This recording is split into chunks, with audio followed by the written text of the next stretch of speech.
television network. This is The World Today with me, Mahia Mutua, in Nairobi. We begin with your top story this hour. Venezuelan President Nicolas Maduro and First Lady Cilia Flores are now being detained in the Metropolitan Detention Center in Brooklyn, New York. Prior to that, Maduro was taken to the U.S. Drug Enforcement Administration in Manhattan to face alleged charges. The head of state and First Lady were seized by the U.S. after a surprise attack on the capital Caracas and other critical sites in Venezuela early Saturday. Venezuela's Supreme Court has designated Vice President Delcy Rodriguez to assume the role of acting president. Rodriguez has demanded Maduro's immediate release, saying Venezuela will never again be a colony of any empire. Rodriguez says the government has convened a special defense council to respond to the attack. Meanwhile, U.S. media citing a senior Venezuelan official have reported that at least 40 people, including civilians and soldiers, were killed during the large-scale U.S. strike. Jesus Rodriguez now reports from Caracas. I can say that we are feeling a tense calm since this whole mess began.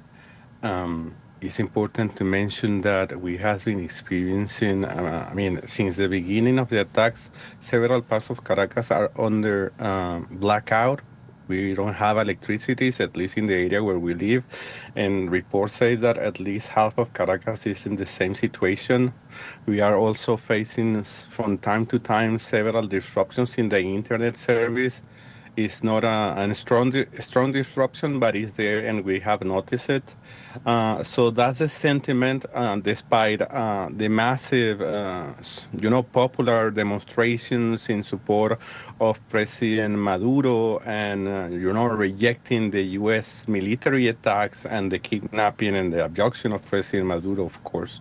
And there is actually, in my opinion, a growing concern and a growing sentiment of rejection to what the U.S. has been doing, and not only in the last few months against Venezuela, but what has been happening in the last hours. So there is a sentiment of rejection, if you ask me, that goes beyond the political, divide.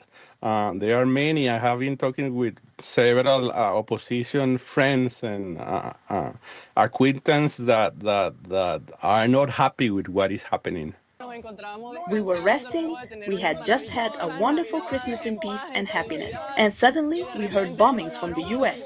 And just as this happened in Venezuela, we call upon our brother nations of the world to awaken, because the interference of the American people respects no borders, no countries, no rights, and at any moment this could happen anywhere in the world. Don't think that just because the streets are calm, we're defeated. Quite the contrary, this is just the beginning. Meanwhile, in the United States, Democratic lawmakers have criticized Donald Trump's military attack on Venezuela for bypassing congressional approval. As Maduro is being transported to the U.S., President Trump addressed a news conference where he announced his administration's plans to run Venezuela and take control of its oil reserves. Sean Calebs now reports from Washington, D.C.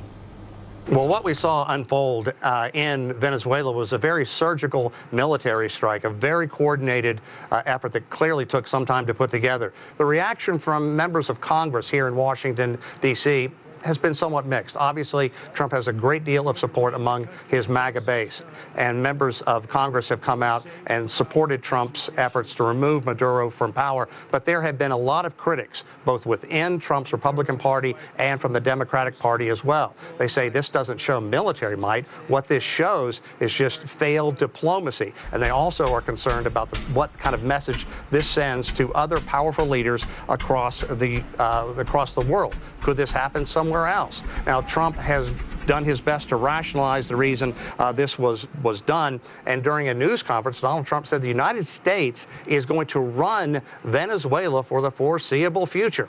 We don't want to be involved with having somebody else get in, and we have the same situation that we had for the last long period of years. So we are going to run the country until such time as we can do a safe, proper, and judicious transition. And it has to be judicious, because that's what we're all about. Well, what does that mean? No one really quite knows. The current vice president is apparently running the country, Delcy Rodriguez, but she has come out and said that Maduro was illegally taken into custody, and she wants Maduro brought back to the country as soon as possible.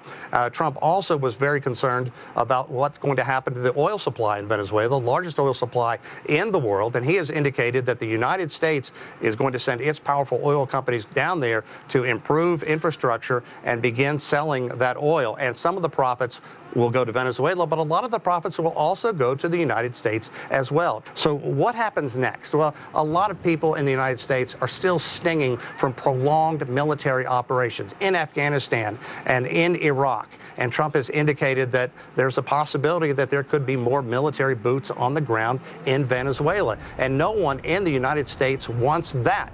Candidate Trump ran on the campaign promise of improving the economy, and that is what they want Trump to focus on. This has nothing to do with improving the economy. We've had inflation troubles here in the United States, labor issues, consumer confidence is down, all kinds of problems with the housing industry. They want Trump to focus on that, but right now everybody's wondering what's going to happen to Venezuela, and the simple answer is no one knows. Sean Caleb, CGTN in Washington, D.C. Meanwhile, hundreds of people have taken to the streets of New York to protest against the U.S.'s capture of President Maduro. I'm out here because the kidnapping of Maduro and the bombing and U.S. takeover of Venezuela is illegitimate. I'm totally horrified that the United States has committed a coup, that we're violating international rights. First, we started bombing boats and killing people, and we brought in ships, and we just went in and took a president out. We have no right to do that. Nobody has a right to do that. It sets a terrible precedent. And it's not just in the United States. Protesters around the world demonstrated against the U.S. military operation in Venezuela as well. Tens of thousands rallied in Cuba's capital, Havana, on Saturday, denouncing U.S. actions and expressing support for Venezuelan sovereignty. Outside the U.S. Embassy in Mexico City, protesters condemned the operation, waving signs and voicing concerns over potential U.S. intervention in Mexico and beyond. People also gathered near the U.S. Embassy in Buenos Aires, Argentina, to condemn the U.S. strikes, and in Paris, protesters loudly objected to what they called U.S. interference and the kidnapping of Venezuela's president. Well, China says it is deeply shocked by and strongly condemns the U.S. blatant use of force against a sovereign state and action against its president. China has called on the U.S. to release Venezuelan President Nicolas Maduro and his wife at once. Beijing says such hegemonic acts of the U.S. seriously violate international law and Venezuela's sovereignty. They threaten peace and security in Latin America as well as the Caribbean region. China firmly opposes it and calls on the U.S. to abide by international law as well as the purposes and principles of the UN Charter, while also stopping violating other countries' sovereignty and security. The Chinese Foreign Ministry and the Chinese Embassy in Venezuela have also advised Chinese citizens to temporarily refrain from traveling to the country. Well, let's go deeper into those reactions coming from around the world. Multiple countries, international organizations and regional bodies have condemned the U.S. military strikes on Venezuela. UN Secretary General Antonio Guterres warned the action sets a dangerous precedent and called on all sides to respect international law and pursue political dialogue. The UN Security Council will hold an emergency meeting on Venezuela on January the 5th. China expressed shock and condemned the U.S. for using force against a sovereign state and its president. Beijing, meanwhile, urged Washington to stop violating Venezuela's sovereignty. Colombian President Gustavo Petro opposed the unilateral military action, urging de-escalation to protect civilians. Both Cuba and Mexico strongly condemned the strikes, warning of serious risks to regional stability. Iran, meanwhile, says the U.S. attack violated the UN Charter and amounted to aggression. Russia expressed solidarity with Venezuela and called on the U.S. to release President Nicolas Maduro and his wife. Belarus also strongly condemned the U.S. action. Within the EU, nations including Germany, Spain, Italy and Portugal said they are closely monitoring the situation and called for restraint and solutions based on international law. The European Parliament criticized the U.S. action as illegal and destabilizing.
story, the Venezuelan President Nicolas Maduro and First Lady Cilia Flores are now being detained in the Metropolitan Detention Center in Brooklyn, New York.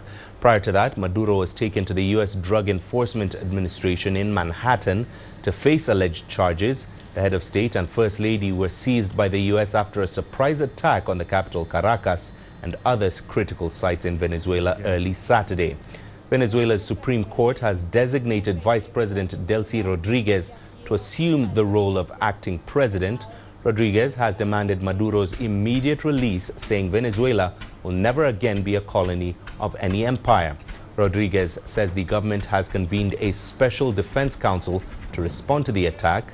Meanwhile, U.S. media, citing a senior Venezuelan official, have reported that at least 40 people, including civilians and soldiers, were killed during the large-scale U.S. strike. Well, the U.S. military attack on Venezuela has drawn widespread global criticism. The African Union has condemned the abduction of the Venezuelan president, calling it a, quote, violation of sovereignty and international law. The African bloc also underscored the importance of dialogue, peaceful settlement of disputes, and respect for constitutional and institutional frameworks. South Africa has also issued a statement condemning the operation. It noted that history had shown that military invasions against sovereign states lead to instability and a deepening of the crisis. It said the unlawful unilateral force of this nature undermines the stability of the international order and the principle of equality among nations. Well, we earlier spoke to Professor Christopher Isike, President of the African Association of Political Science and Professor of African Politics and International Relations at the University of Pretoria in South Africa. Let's listen in to what he had to say.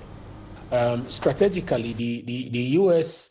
articulated a counter-drug and anti-criminal justification for the kind of kinetic action that they've taken against Venezuelan targets in the last couple of months. And this is now culminated in the capture of the president of the country, Nicolas Maduro, in what we would refer to as regime change. Now, legally, this kind of military operation sits outside of clear international law paradigms that govern the use of force, raising questions, constitutional questions within the U.S. context, and also at the international law level, presenting clear sovereignty disputes, if you like. Then at the regional level, this kind of military intervention risks destabilizing a fragile, the fragile political balances that we have in Latin America, because it erodes, trust among neighbors and provokes broader diplomatic backlash, even though one can argue that Nicolas Maduro was not a very popular president in Latin America, especially after the last election that is stolen in 2024. And then normatively speaking, and this is important for those of us that study international relations, this U.S. military action, like the one they did over 30 years ago against Noriega of Panama, it challenges established post-1995 restraint on unilateral military action or coercion and poses implications for interstate relations and conflict resolution globally. So overall, in my view, this is a military invasion of a sovereign country by another, and it is illegal as it contravenes both international and U.S. domestic law.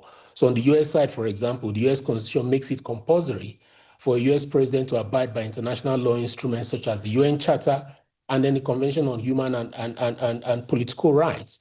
And then also the role of Congress in authorizing such a military invasion was bypassed. However, when one considers the responsibility to protect doctrine and the relief that this will bring for majority of Venezuelans, including its over 10 million in the diaspora, there can be a case that the U.S. and full sympathizers to these kinds of intervention can make. But the normative question remains, how do you resolve an illegality with another illegality? We have seen this pattern in the strikes against Iran and other countries since Trump came to power just under a year ago now. And all of them mark a departure from the post-World War II U.S. pattern of privileging coalition action, diplomatic engagement and following international legal frameworks. Now, instead, what we are seeing a reflection of an assertive, personalized and power-projected foreign policy approach that would have lasting implications for regional stability in Latin America, and then also international norms that govern sovereignty and the future role of U.S. military engagements in the Americas and beyond. And you will see the clear evidence of this kind of personalized power projection-oriented foreign policy by just listening to President Trump's address to Americans. And African states that have tense relations with the United States should be concerned at the level of strategic prudence, not necessarily as an imminent threat, for them. The military invasion of Venezuela and the abduction of its president does signal a lower tolerance for adversarial government and a broader box of coercive options that the U.S. can take against any country, including those that they don't agree with in Africa.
Periodista y fotógrafo. Oye, ¿cómo no ver si llego por Curazao? Oye, ¿cómo no ver que llego por todo bien, que si no tienes visa de trabajo, yo conocí muchos casos que no sé si hay un bingo ahora.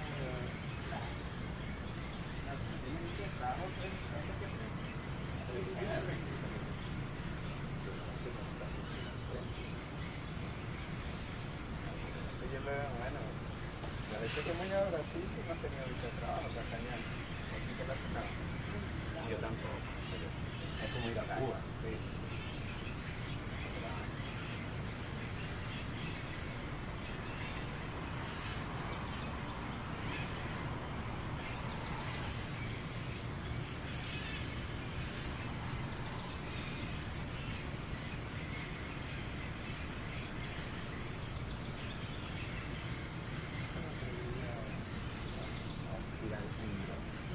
Yo también. Yo lo estaba pensando.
Hello everyone, you're now watching CGTN live coverage. I'm Dakai in Beijing. We're bringing to you the latest in terms of U.S.-Venezuela tension. Just a recap of what happened earlier. A convoy believed to be carrying Venezuelan President Nicolas Maduro arrived at the office of the U.S. Drug Enforcement Administration in Manhattan late Saturday. Vehicles possibly transporting Maduro were later seen departing. Maduro is expected to be transferred to the Metropolitan Detention Center in Brooklyn. Maduro was seized by the U.S. after a surprise attack on Caracas and other critical sites in Venezuela early Saturday. Venezuela's Supreme Court has designated Vice President Delcy Rodriguez to assume the role of acting president. Rodriguez has demanded Maduro's immediate release, saying Venezuela will never again be a colony of any empire. Rodriguez says the government has convened a special defense council to respond to the attack. And now for more, we're joined by our reporter Juju, also in Beijing. Hi there, Juju. It's good to see you. I just want to start with, from an economic perspective, what does Venezuela's oil wealth really mean in global terms? Yes, Venezuela's oil reserves are extraordinary. Imagine this: if you take the market value of the 7 largest tech companies in the US, such as Apple, Microsoft, Amazon, Tesla, etc., their combined worth is about 18 to 20 trillion US dollars. Now Venezuela's oil reserves are valued similarly, around 18 trillion US dollars, depending on global oil prices. So those same 7 companies account for more than 37% of the entire S&P 500. Unlocking even a fraction of Venezuela's oil capacity has the potential to influence inflation and interest rates. Venezuela's reserves are not just a matter of energy economics. They represent a large-scale, untapped resource that, if harnessed properly, could reshape global economic flows. And large numbers lose meanings without context. Let's compare it to the size of entire national economies. US nominal GDP is roughly 28 to 30 trillion US dollars annually. Global nominal GDP is about 110 to 120 trillion US dollars. That means Venezuela's proven oil reserves represent roughly 60% to more than 150% of 1 full year of US economic output, and about 15% to 40% of 1 year of global GDP, depending on where oil prices sit in the cycle. Few assets on Earth, public or private, approach this magnitude. One of the most powerful drivers of US stock prices over the next several years may not come from Congress, the Federal Reserve, or artificial intelligence. It may come from Venezuela. The global oil market has long been shaped by supply and demand fundamentals. The potential for shifting market dynamics is immense. While Venezuela has yet to capitalize on its vast oil wealth due to mismanagement, political instability, and US sanctions, the possibility of tapping into these resources represents a major opportunity for reshaping global economic relationships. If Venezuela were able to re-enter the oil market, global oil prices could be influenced, energy security could be redefined, and global financial markets might see a shift in how oil-related industries are valued. Now, after this U.S. military action we see on Saturday, Venezuelan President Nicolas Maduro, as well as his wife, were captured and were flown out of the country, and now they're at New York, facing the detention. And how could the U.S. intervention this time affect the global oil market? Yes, the U.S. has restricted Venezuela's ability to export oil and prevented it from accessing global markets. What's crucial here is that Venezuela holds some of the largest untapped oil resources in the world. Despite holding the largest proven oil reserves on Earth, Venezuela's oil production collapsed from roughly 3 to 3.5 million barrels per day in the late 1990s to nearly 1 million barrels per day or less. The resources was always there, but political and economic constraints, along with mismanagement, prevented it from being maximized. Recent U.S. sanctions represents an attempt to reverse that trajectory by restoring credible operational, legal, and security frameworks around those energy production. This is where the macroeconomic implications begin. When a reserve base of this scale moves from political constraint toward credible supply, the imports does not stay confined to oil markets. It flows directly into inflation, interest rates, discount rates, and ultimately equity valuations. So when Venezuela is able to return to global oil markets with a stable and efficient supply chain, the ripple effects could be profound. Moreover, oil's economic influence extends far beyond fuel and transportation. Crude oil is a fundamental input into plastics, petrochemicals, fertilizers, packaging, pharmaceuticals, medical equipment, etc., and a wide range of industrial and consumer goods. So these inputs sit deep within global supply chains and are often invisible to end consumers, but they are critical drivers of corporate cost structures. The consequences are clear. When Venezuela can't access the international oil market, the global supply of oil decreases. And when supply decreases, prices tend to rise. This leads to higher oil prices, which can push inflation higher, both in the US and globally. The rise in prices directly impacts consumer goods, business costs, and ultimately the purchasing power of consumers. This manufacturers' costs push inflation that ripples through every economy, eroding consumer purchasing power and squeezing businesses. Therefore, the US strategy, while targeting Venezuela, functions as a supply-side shock to the entire global economy, demonstrating how geopolitical actions in one nation can transit inflationary or deflationary forces worldwide. Now, U.S. President Donald Trump has publicly discussed U.S. involvement in Venezuela's oil industry, as we heard earlier in Trump's Mar-a-Lago resort press conference in Florida. What are the economic implications and ethical considerations of this? From an economic perspective, U.S. involvement in Venezuela's oil industry could bring significant capital and management expertise, etc. However, this involvement also carries risks. It could distort global oil markets in the short term, affecting other oil exporting nations. Within Venezuela, if not managed carefully, it might deepen the economy's dependence on oil revenues rather than encouraging diversification. And there are also questions about the fairness of profit sharing, given the country's history of corruption and mismanagement. Ethically, the situation is highly complex. On one hand, foreign investment could be framed as helping to stabilize Venezuela's economy and fund essential public services after years of crisis. On the other hand, any perceived exploitation of Venezuela's resources by foreign entities, especially under conditions of or imposed agreements, could be criticized as a violation of national sovereignty. The shadow of Venezuela's long history of oil-related foreign intervention adds to these concerns. If deals are seen as unfairly favoring U.S. interests or undermining Venezuelan self-determination, they could provoke a nationalist backlash.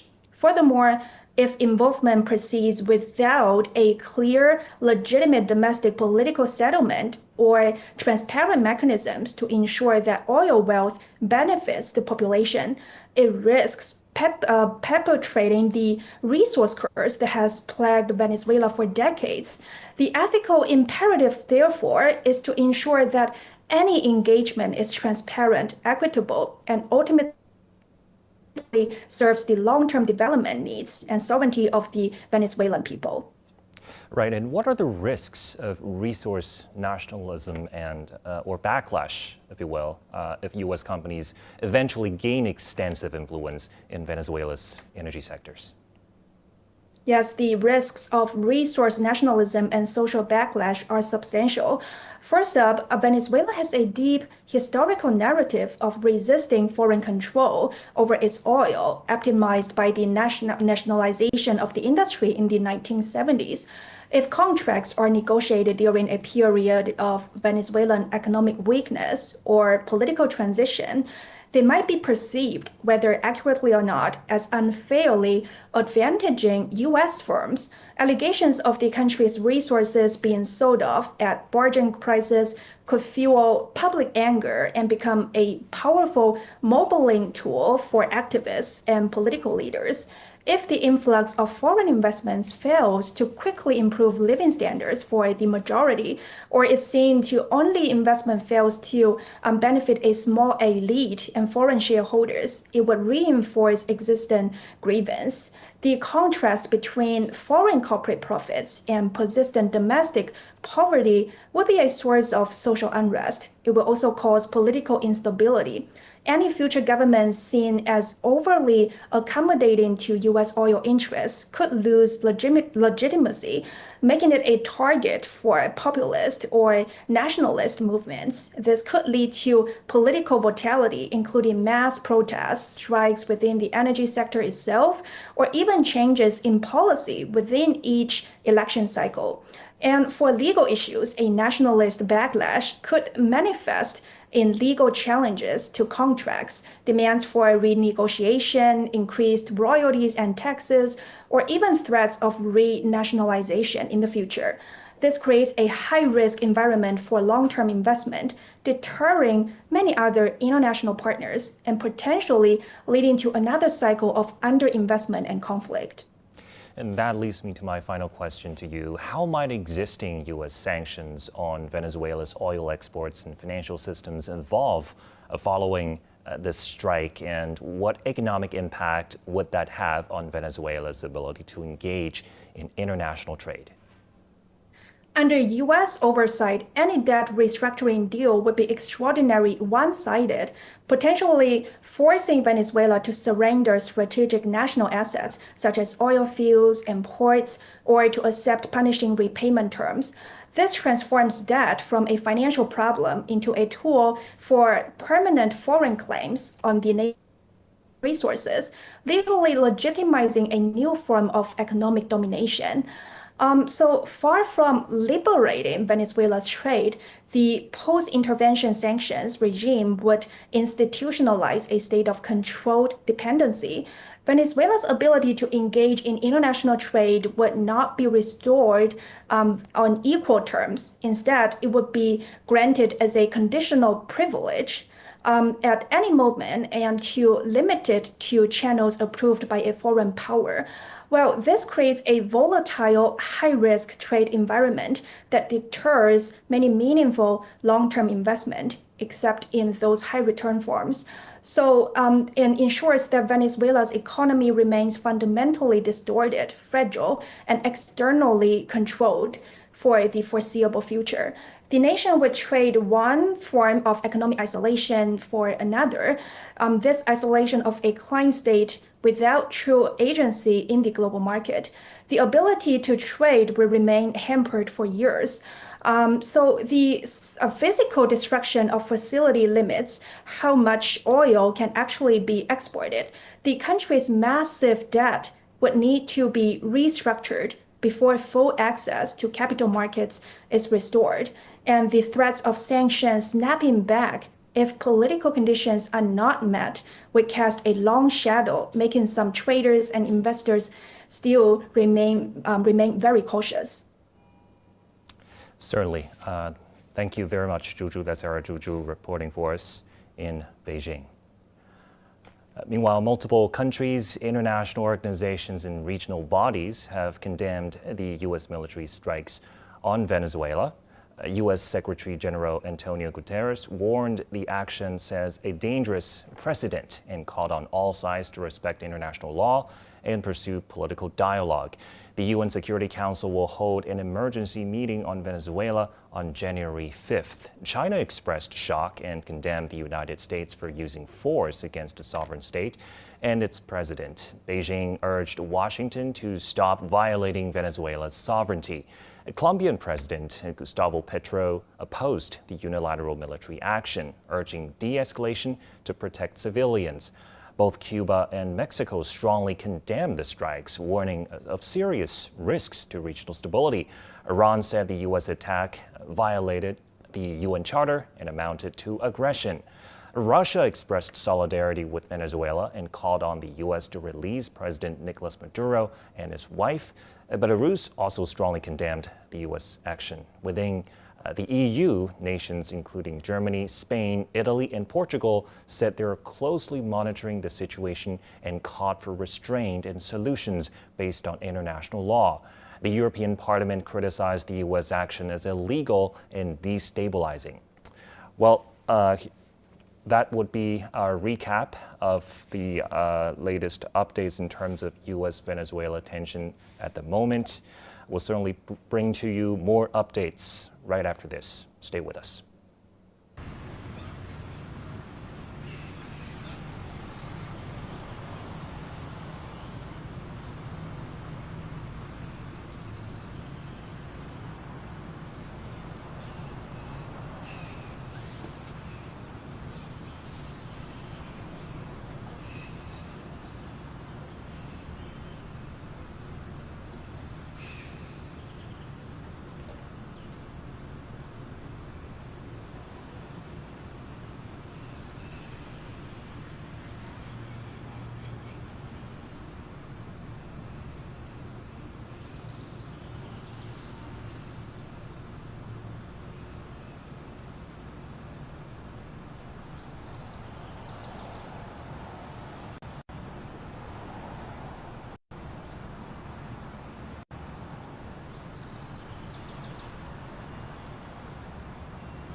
We begin with breaking news. Venezuelan President Nicolas Maduro and his wife are in custody in New York following a surprise attack by the U.S. on Venezuela.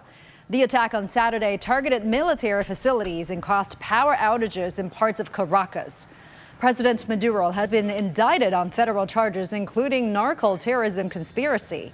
He is expected to appear in court on Monday. Democrat lawmakers have criticized the attack for bypassing Congress. President Donald Trump has announced plans for the U.S. to run Venezuela and take control of its oil reserves. Venezuela's Supreme Court has designated Vice President Delcy Rodriguez to assume the role of acting president. She has demanded Maduro's immediate release, saying Venezuela would never again be a colony of any empire. Let's get the latest updates from Venezuela. We can now go live to our correspondent, Jesus Rodriguez in Caracas. Thank you so much for taking the time talking to us. So it's been one day after the U.S. attacked Venezuela and captured President Maduro. Can you fill us in? Talk to us about the situation right now on the ground. Yes, the situation haven't changed too much in the last 8 hours. One of the most important, changes is that many parts of Caracas have electricity back, and that's an important, development. And but of course, many Venezuelans has been heavily affected by the images, the videos, and the photos of President Maduro being treated like a criminal by the U.S. Government. That upset many of us, and I believe that many Venezuelans are extremely disgusted by what is happening.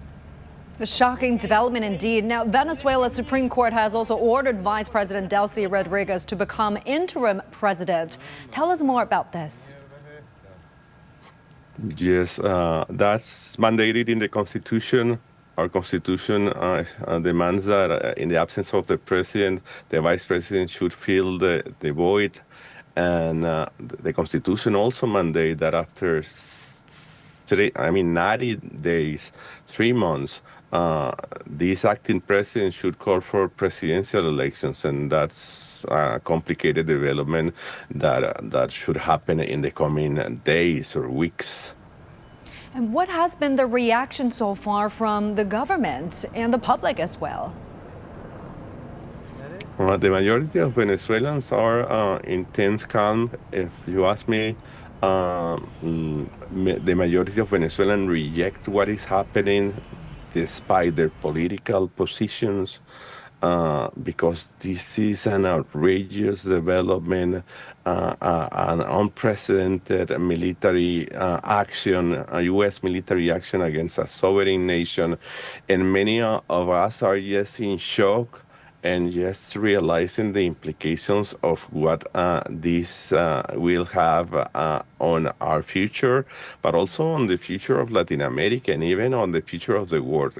If we allow these kind of atrocities and violations of international law keep happening around the world. And we understand at least 40 people have been killed in the attack, with Venezuela's military facilities suffering serious damage. What more can you share with us? Yes, there has been some reports about 40 casualties. I read those reports from a piece in the New York Times, quoting some undisclosed sources within the government. I believe that that's a very optimistic, countdown of casualties. If you ask me, I believe that the number will rise eventually when there is a official list of deaths, assassinated people caused by this outrageous U.S. military strike against Venezuela. All right, we thank you very much for bringing us those information, Mr. Rodriguez. This is Rodriguez joining us live from Caracas. Thank you very much. Stay safe. Take care. Let's now check in with our correspondent Nick Harper in Washington, D.C. Nick, walk us through the U.S. military operation in Venezuela. What have you learned? Well, what we know is that this took months of planning. CIA spies were sent into Venezuela as early as August this year, and they were able to build a picture of Nicolas Maduro's daily life, how he spent his days, what he ate, and importantly, where he slept. There were about 6 or so different residences that he moved around. The CIA were able to find out what those residences looked like and were then able to build a replica building in the state of Kentucky, which special forces then practiced on in order to work out how they would be able to quickly get into that building that Donald Trump described as a fortress in order to capture Nicolas Maduro. We're then told that that raid involved about 150 different planes from the United States, helicopters, battle fighters, fighter jets, drones and helicopters in the air as well. And they took off from 20 different locations. The raid itself happened very quickly. The special forces got inside the facility, and before Nicolas Maduro could get inside a safe room, they were able to capture him and whisk him away to a waiting US military Navy ship. They then took him to Guantanamo in Cuba and flew him to the United States. Donald Trump, though, is describing all of this as a flawless military operation, a very quick assault that ended in no US fatalities. At his press conference on Saturday, he described it as an extraordinary military operation. He said one of the most stunning, effective and powerful displays of American might and confidence in American history. From a US perspective, from a White House point of view, Donald Trump is very much portraying all of this, the months of planning and the execution, as a win for the United States. Now, Trump also says the U.S. will run Venezuela after Maduro was seized. What else has the U.S. president said, and how will he respond to domestic and global criticism? Yeah, that assertion that the US will be running Venezuela has prompted many, many questions. It's exactly unclear how the US would do that. Donald Trump says he will appoint a group of designated people to run it, perhaps in conjunction with the appointed vice president. All of that is still slightly unclear, but he also presented all of this as a business opportunity, saying that American oil companies would be going into Venezuela, investing billions, extracting oil and selling that around the world. And he said the bottom line was the US was ready to carry out a second, much larger strike if the US demands were not met. And he said the US Navy would remain positioned off the Venezuelan coast, ready to act if necessary. In terms of the domestic and international criticism, well, look, we've certainly seen plenty of that from Democrat lawmakers, some Republican lawmakers within Donald Trump's own party, and many, many countries around the world condemning this, saying that it is a violation of international law, a violation of the UN Charter. We know that the UN Security Council will hold an emergency session early on Monday, but really the US is brushing off this criticism. They're looking past it. They're trying to justify this not so much as the removal of a head of state, but rather the execution of an arrest warrant. That arrest warrant against Nicolas Maduro, first filed in a US court back in March 2020 during Donald Trump's first term. Of course, now new charges placed against the Venezuelan president, and he remains in a Brooklyn jail awaiting a court appearance that might happen as early as Monday. Nick, appreciate the latest. Nick Harbor, lifers in Washington, D.C. Thank you very much. New York Mayor Zohran Mamdani has criticized the U.S. military operation, calling it an act of war and a violation of federal and international laws. Hundreds of people have also taken to the streets of New York to protest against the move. Take a listen. Out here because the kidnapping of Maduro and the bombing and U.S. takeover of Venezuela is illegitimate. I'm totally horrified that the United States has committed a coup, that we're violating international rights. First, we started bombing boats and killing people, and we brought in ships, and we just went in and took a president out. We have no right to do that. Nobody has a right to do that. Meanwhile, tens of thousands have rallied in Havana, the capital of Cuba, on Saturday, denouncing U.S. actions and expressing support for Venezuelan sovereignty. Outside the U.S. Embassy in Mexico City, protesters condemned the operation, waving signs and voicing concerns over potential U.S. intervention in Mexico and beyond. People gathered near the U.S. Embassy in Buenos Aires, Argentina, to condemn the U.S. strikes. And in Paris, protesters loudly objected to what they called U.S. interference and the kidnapping of Venezuela's president. Multiple countries, international organizations, and regional bodies have condemned the U.S. military strikes on Venezuela. UN Secretary General Antonio Guterres warned the action sets a dangerous precedent and called on all sides to respect international law and pursue political dialogue. The UN Security Council will hold an emergency meeting on Venezuela on January 5th. China expressed shock and condemned the United States for using force against a sovereign state and its president. Beijing urged Washington to stop violating Venezuela's sovereignty. Colombian President Gustavo Petro also opposed the unilateral military action, urging de-escalation to protect civilians. And both Cuba and Mexico strongly condemned the strikes, warning of serious risks to regional stability. Iran said the U.S. attack violated the UN Charter and amounted to aggression. Russia expressed solidarity with Venezuela and called on the U.S. to release President Nicolas Maduro and his wife. Belarus also strongly condemned the U.S. action. And within the EU, nations including Germany, Spain, Italy, and Portugal said they are closely monitoring the situation and called for restraint and solutions based on international law. The European Parliament criticized the U.S. action as illegal and destabilizing. Tensions between the United States and Venezuela had built up for months prior to Saturday's surprise attack. The United States doubled its reward for the capture of Venezuelan President Nicolas Maduro to $50 million on August 7, 2025, accusing him of involvement in drug trafficking. Caracas rejected the accusation as politically motivated. Less than 2 weeks later, U.S. media reported the deployment of an amphibious fleet in Caribbean waters near Venezuela, ostensibly to combat Latin American drug cartels. On September 2nd, President Trump announced that U.S. forces had attacked what he called a drug smuggling vessel departing from Venezuela, killing 11 people. On November 29th, Trump declared Venezuela's airspace and surrounding areas a no-fly zone. The pressure reached a peak on December 16, when Washington announced a total blockade of U.S.-sanctioned oil tankers entering or leaving Venezuela, designated the Maduro government as a foreign terrorist organization, and openly threatened a military siege. After months of escalating confrontation, the U.S. strikes on January 3, 2026 marked a serious and decisive turning point in U.S.-Venezuela tensions. Wang Hao, CGTN. Well, Donald Trump has targeted multiple countries since the start of his second term in the White House that began nearly 1 year ago. Take a look. In February 2025, Trump ordered his first military action, airstrikes against Islamic State targets in Somalia.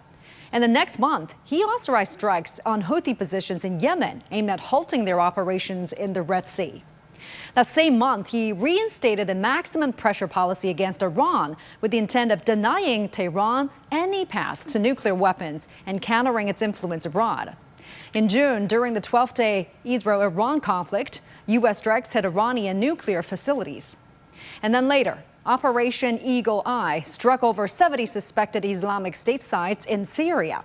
That mission came in response to a terrorist attack that killed 2 U.S. soldiers and a civilian interpreter. And on Christmas Day, the U.S. hit its targets in Nigeria. President Trump described the timing as symbolic and said the action was meant to protect Christians from militant violence. And now, with the recent airstrikes in Venezuela, the total number of strikes authorized by President Donald Trump has reached 627. And for context, his predecessor, Joe Biden, authorized 555 strikes over his entire 4-year term, a number Trump has now surpassed in less than 1 year. And now for more analysis, let me bring in my guest, Professor Teng Jianxuan, the Director of Diplomacy Studies Center at Hunan Normal University. Thank you so much for joining us, Professor Teng. Now, shortly after the attack, Donald Trump announced that the U.S. would run Venezuela and extract its oil. How might the U.S. try to legitimize this operation since it was justified solely on counter-narcotics grounds? I don't think the United States can legitimize this operation to take custody of the president of Venezuela. And also, I don't think the United States can, legitimize its any, action in taking the oil reserves of that country. This is actually a very dangerous game played by the Trump administration, and of course the United States would like to take full control of that country and to take full control of the, natural resources, especially the rich reserve of the oil in Venezuela. So I think this time the United States can, go even further in this regard, and the international community should give more and more cooperation against such an effort by the United States. And the U.S. has stated that President Maduro will stand trial in New York. But given that a sitting head of state generally enjoys jurisdictional immunity under international law, how legally and politically viable is this plan? Yeah, this is another game played by the United States. So we still remember the, the so-called the sentence of the former president of Panama in late 1980s, and this time the president of Venezuela will be under some, judicious condition for the so-called drug trafficking and some other, crimes. So I think this is not a single, case for the Venezuela country, but also this is actually a practice by the United States to use force, to use so-called justice and the law against any, leaders in Latin America and the Caribbean waters. So I think the United States can go in that way, but I don't think that should be, regarded as the legitimized step by the U.S. government to make more and more, control of the Latin America. All right, we'll keep monitoring the situation there. Thank you very much for sharing your insights and analysis. Professor Teng Jianjun joining us live there. Thank you.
Hello and welcome to Dialogue. This Saturday, the United States conducted a military operation in Venezuela and captured President Nicolas Maduro and his wife, Celia Flores. At a Mar-a-Lago press conference, U.S. President Donald Trump announced Washington's so-called temporary jurisdiction over Venezuela to oversee a transition and plans to deploy U.S. oil firms there. Venezuela has condemned the operation as aggression, declared a national emergency, and called for a United Nations Security Council meeting amid global criticism. And on Sunday, the Chinese Foreign Ministry spokesperson called on the U.S. to ensure the personal safety of President Maduro and his wife and to release them immediately.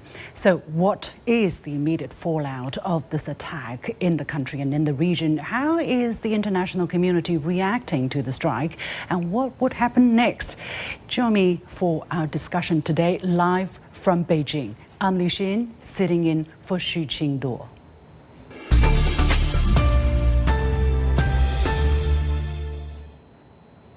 Joining me today are Jorge Hine, former Chilean ambassador to China, author of the book The Non-Aligned World, Striking Out in an Era of Great Power Competition, who is now non-resident fellow at the American think tank Quincy Institute. Professor Joseph Mahoney, professor of politics from East China Normal University, joining us from Shanghai. Professor Jiang Shixue, director of the Center for Latin American Studies in Shanghai University, and Professor Glenn Deason from University of Southeastern Norway. Gentlemen, welcome to The Point. Ambassador Hina, let me go to you as you're in the region. Now, almost a day after the strike, tell us about the immediate political and security implications the strike has had within Venezuela. Well, let me say this. There is no doubt that this strike was carried out with extreme precision. It was a surgical strike that extracted President Maduro and his wife from the compound in which they found themselves. Now, having said that, it's important to understand that what is very unclear is the political situation that exists now. The Vice President, Ms. Darcy Rodriguez, has taken over. There was some speculation that there might be a situation in which the opposition would take over. That is not happening. It is not in the cards. President Trump dismissed Ms. Corina Machado, who is the leader of the opposition, as being someone who is not respected in Venezuela. So there's a big question mark as to what will happen now and which way Venezuela will go. I would say that President Trump's press conference yesterday raised more questions than answers. To say that the United States will now run Venezuela, well, what does that mean? So we are here in very much in uncharted waters. Indeed, and the one big question that many people are asking is, of course, the legitimacy, the legality of the strike. The U.S. Department of Justice has indicted President Maduro on narco-terrorism charges. Professor Mahoney, let me go to you. How credible are these charges against a sovereign state? Does it have solid legal ground, and does it establish a new kind of precedent for intervention based on accusations of crime? Well, I think there are a couple of points here. The first is that these developments have been widely considered by international law experts to be a violation of international law, specifically the UN Charter's prohibition on the use of force. And this violation is even more brazen due to the lack of a legal justification. Venezuela did not attack the U.S., nor did the United Nations Security Council authorize this intervention. There's also a consensus that this action constitutes a crime of aggression, which previously, historically, the Nuremberg trials established as a supreme crime. Now, Trump has pivoted to describing this as a law enforcement action, not a military action, but conducting an armed military operation to arrest an individual on foreign soil, including bombing, killing others, seizing property and territories without consent. These all constitute acts of war and not a standard law enforcement procedure. Now, if we were to speak of precedents, that is to imply that there is a legal basis for this action. There is no legal basis, again, according to international law, and the U.S. is not empowered to establish such precedents alone. Nevertheless, they're going ahead and doing it and declaring to the world how successful they have been. But following on the strategic and diplomatic front, let me go to Professor Jiang Xieshi there. This is not the first time the United States has carried out such a surgical strike on a foreign target. We all have very clear memory last year of the strikes against Iran. Now, some are saying, some are asking the question, actually, is this an escalation of the U.S. foreign policy of demonstrating use of force or maximum pressure? Do you see it that way? Yes, my answer is definitely yes. And also, I can recall that in the year 1989, the U.S. sent troops to Panama to capture then leader Noriega. So I read a piece of news today. The president of Chile said the following words: "Today is Venezuela. Tomorrow it can be any country." So I always ask myself, where is the United Nations? Where is the so-called the so-called global order? Where is the so-called international law? Where is the Permanent Security Council? What can they do? And also some people also ask, my friends from one foreign country asked me, where is China? Where is Russia? So I said, be patient. Maybe we are going to do something to stop further this kind of military aggression. It's totally a kind of a crime. We'll talk about where China is or where Russia is in just a moment, but I want to go to Professor Deason there. You had a very timely interview with President Jeffrey Sachs right after the attack, which has drawn wide attention. What is the biggest questions you are asking, or you are asking Professor Sachs and you're asking yourself? Is that similar questions that Professor Jiang just said? Where is international law? Or has the United States completely discarded this kind of thinking and is hell-bent on going down, just thinking what is in the interest of the United States alone?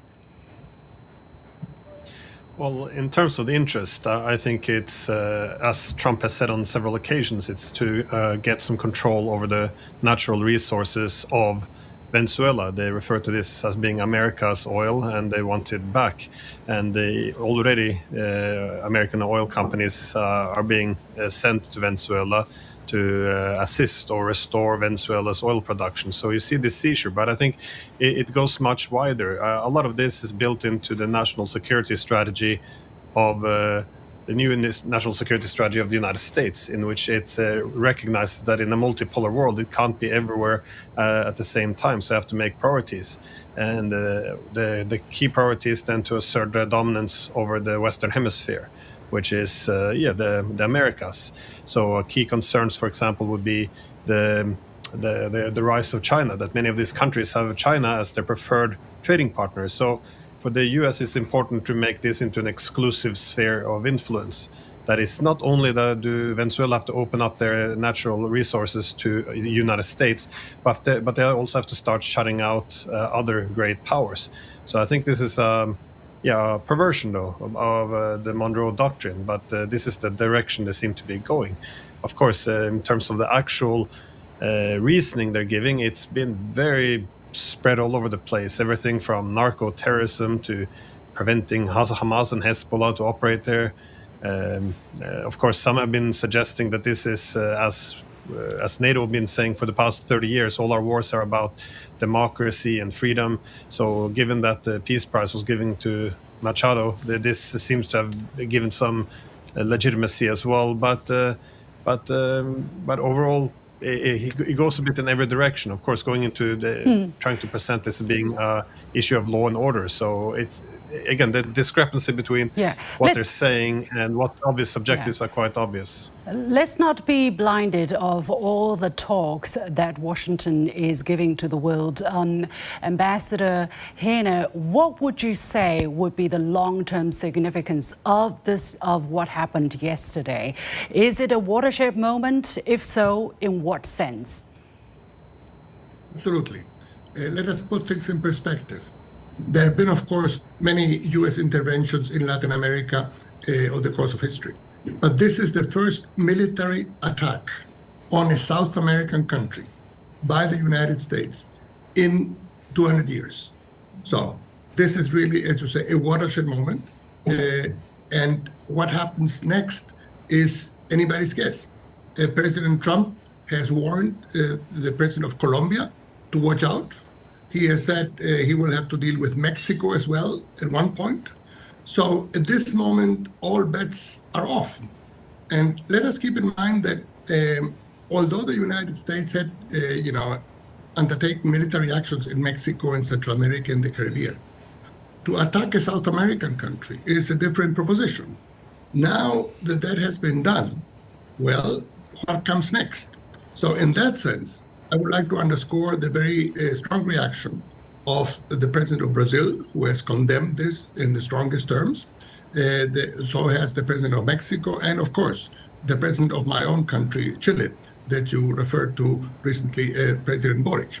So we are in very difficult and very complex territory.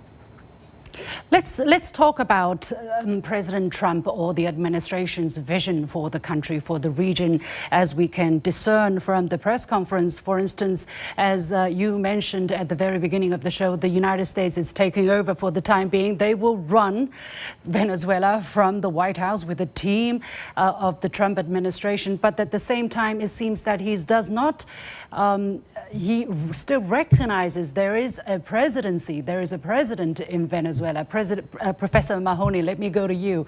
How on earth is that going to work? Who is going to run? Is the new president going to be a puppet? Will she be acting as a puppet, under the baton of the Trump administration? What does that mean?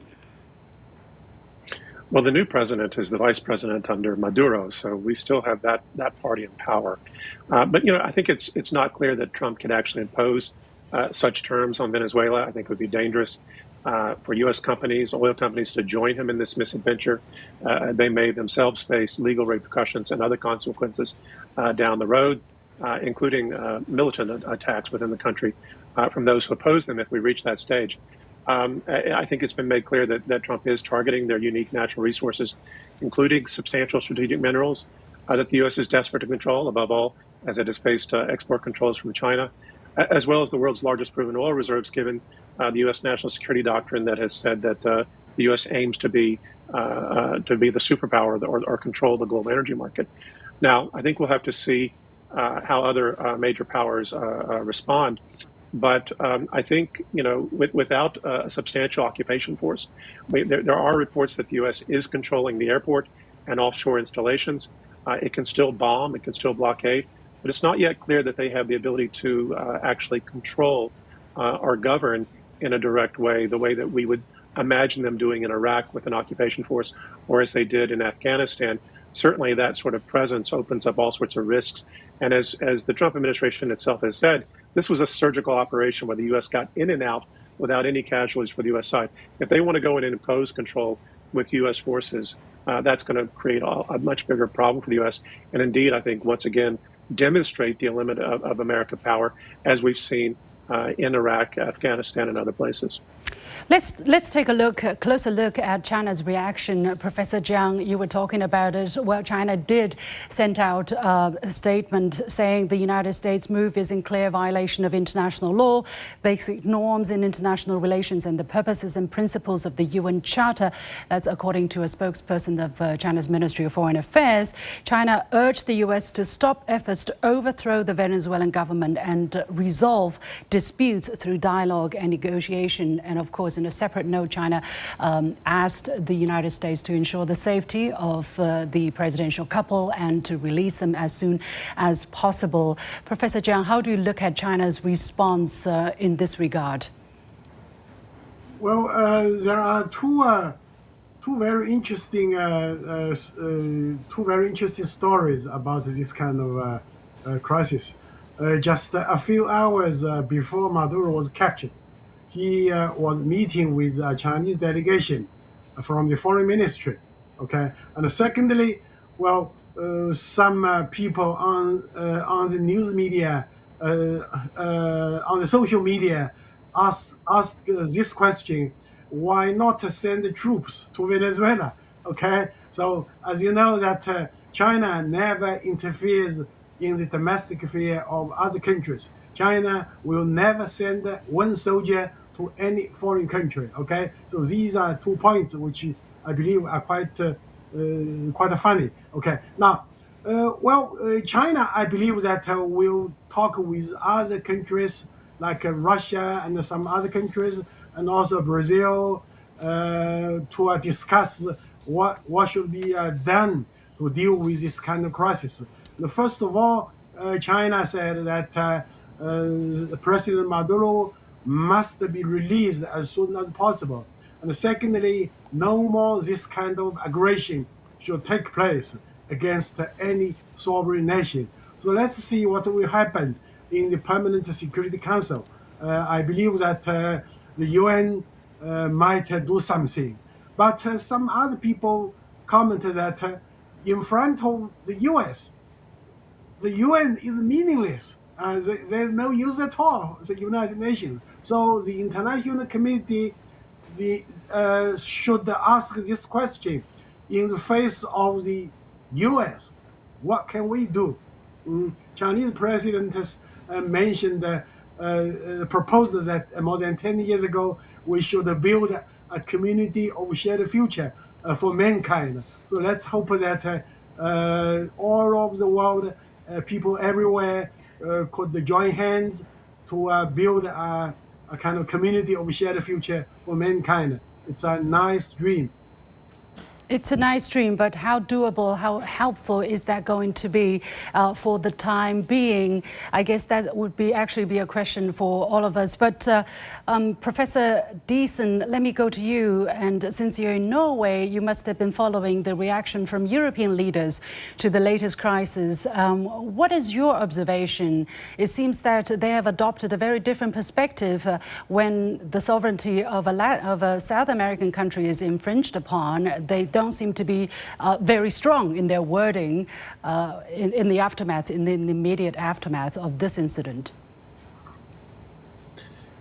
No, it doesn't seem that all states are equal in this regard. So there seems to be recognition that the United States should have some primacy in its own backyard. There's been some comments from some state leaders that international law has to be followed, but without pointing out the obvious, that there's no justification at all in international law for the military aggression we have seen.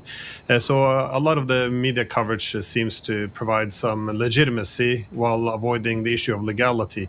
So focusing on Maduro being presented as a dictator, and now the Venezuelans will be better off. And so this is quite concerning. And again, the country I'm in now, Norway, gave the Nobel Peace Prize to Machado not that long ago under the same logic. That is, they knew that she was advocating for military force against Venezuela, her own country, to remove Maduro. But the main logic appears to be that the Peace Prize or peace is created through democracy, and democracy is delivered through the American military. So far, the Europeans are just trying to cozy up to Trump and hope that Greenland is next, but he will focus instead on Latin America, I think.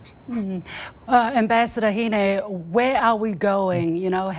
Taking all of these kind of reactions as a whole, what do you see the danger here? For instance, the Europeans not willing to face up the reality, not willing to be honest with what's happening.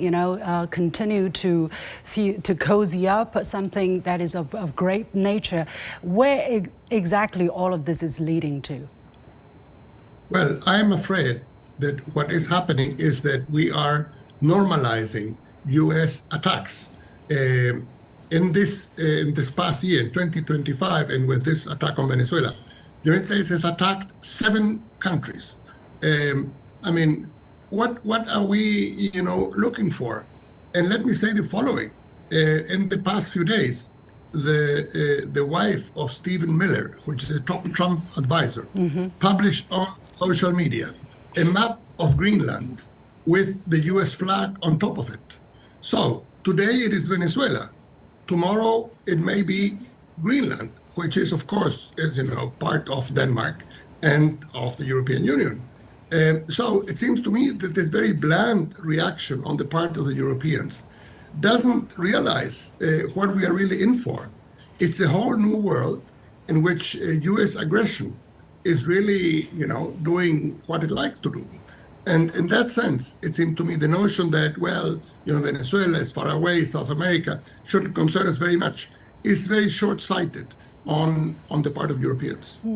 Professor Mahoney, what can the international community do, really, the real peace-loving people? What can they do? Because we're looking at the United Nations as, kind of helpless at this moment, or useless, if not at this particular moment. You can have a moral discussion, you can have moral strengths, but on the other hand, the United States is the most powerful country in the world militarily. You simply don't have the capability to counter that kind of strike if they're determined to carry it out on your country or on any other country, smaller countries in the region. So what can the international community do besides voicing concern or condemnation? That's a good question, and I agree with the assessment that the United Nations and indeed the UN Security Council are impotent at this moment, above all because the U.S. has always demonstrated that it doesn't really care about the United Nations, and indeed has lied to the UN previously in order to execute illegal attacks in other countries, including Iraq.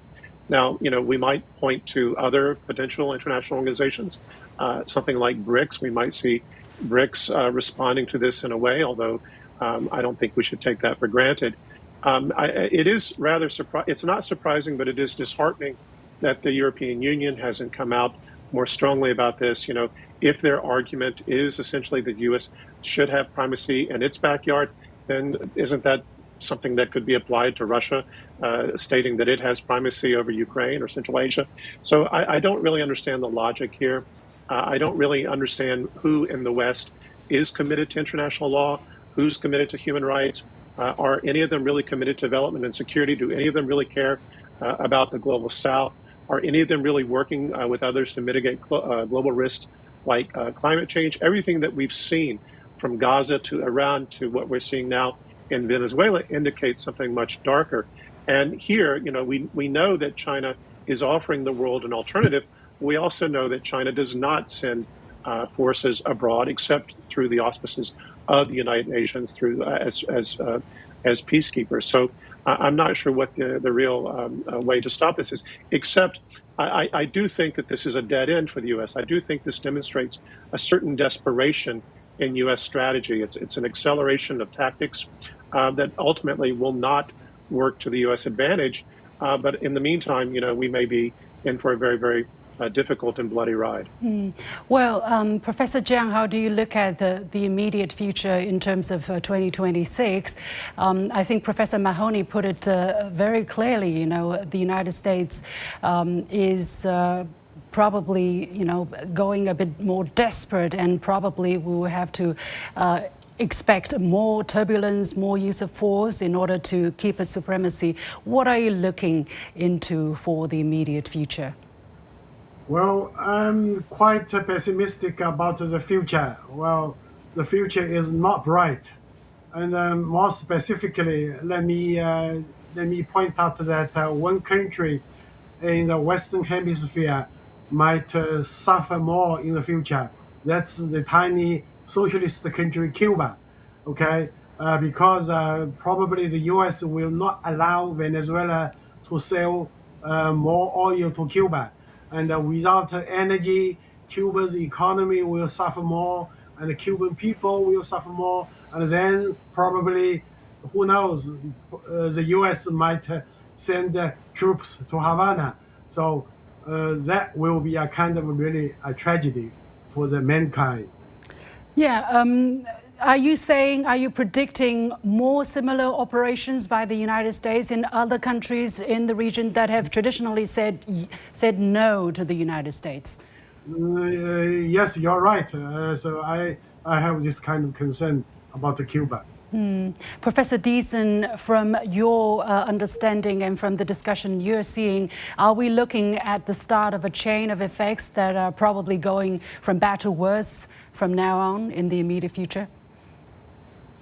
Well, I think so, because the United States will, this was a warning shot to other Latin American countries. They will demand that they start to fall in line. So some might fall in line under the US, others will seek greater deterrent and possibly even weapons from other great powers, that is anything from air defense to drones. This could heighten tensions. I think the United States sees even the conquest of Venezuela as creating some energy security, which will then open up the door for a possible attack on Iran. So I think that the ramifications will be felt over the next few months. And people like Marco Rubio hasn't shied away from looking at why Cuba shouldn't be next. So, and this also should be a bit problematic that this was done so quickly and smoothly by the United States. There was very little pain at all. What we usually see from countries, if they can get away with this kind of military aggression without any cost, is the lesson learned is that simply showing massive force and ignoring international law will then allow them to get away with a lot. So I think that this will set a very dangerous precedent. Ambassador Heine, let me ask you this question. Is there no cost? Is there no consequence for the United States? No, I think there is. The point is this. It's one thing to undertake such a surgical strike with remarkable precision. The other thing that happens, of course, is the question about the morning after. What happens in Venezuela now? The notion that the United States can run Venezuela sort of is, quite outrageous. It will not work that way. How will this, work out? The notion that Marco Rubio and Pete Hegseth, the Secretary of State and Secretary of Defense, will, run Venezuela, as Mr. Trump intimated yesterday at his press conference. It's very unclear how that should work. So my sense is that although the extraction of President Maduro and his wife went very well, the situation on the ground in Venezuela now is very unpredictable. So I wouldn't bet the farm on things going fine in Venezuela. What is this doing? What is this doing to the U.S.'s standing, to the U.S.'s leadership image and role in the world? Ambassador Heine. Well, yes, I think it brings back the notions of gunboat diplomacy, of Theodore Roosevelt, of all the imperialist actions that the United States undertook a century ago, and that now are being revived. Mr. Trump himself has said that this is the Monroe Doctrine 2.0, that even more energy and even more aggressiveness. And that, of course, goes down very badly in Latin America. The Monroe Doctrine does not have a good image in Latin America. And I think it's going to do very long-term damage to the image of the United States and the influence of the United States. Well, definitely. We'll definitely keep a close watch on the situation. Many thanks. We have to leave it there. Unfortunately, Ambassador Jorge Heine, former Chilean ambassador to China, Joseph Mahoney, professor of politics with East China Normal University, Professor Jiang Shixue, director of the Center for Latin American Studies in Shanghai University, and Professor Glenn Deason of the University of Southeastern Norway. And with that, we come to the end of this special edition of Dialogue with me, Li Xin, sitting in for Xu Qingduo. On behalf of the whole team, thank you for watching, and see you tomorrow at the same time.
Venezuelan President Nicolas Maduro and his wife are in custody in New York following a surprise attack by the U.S. on Venezuela.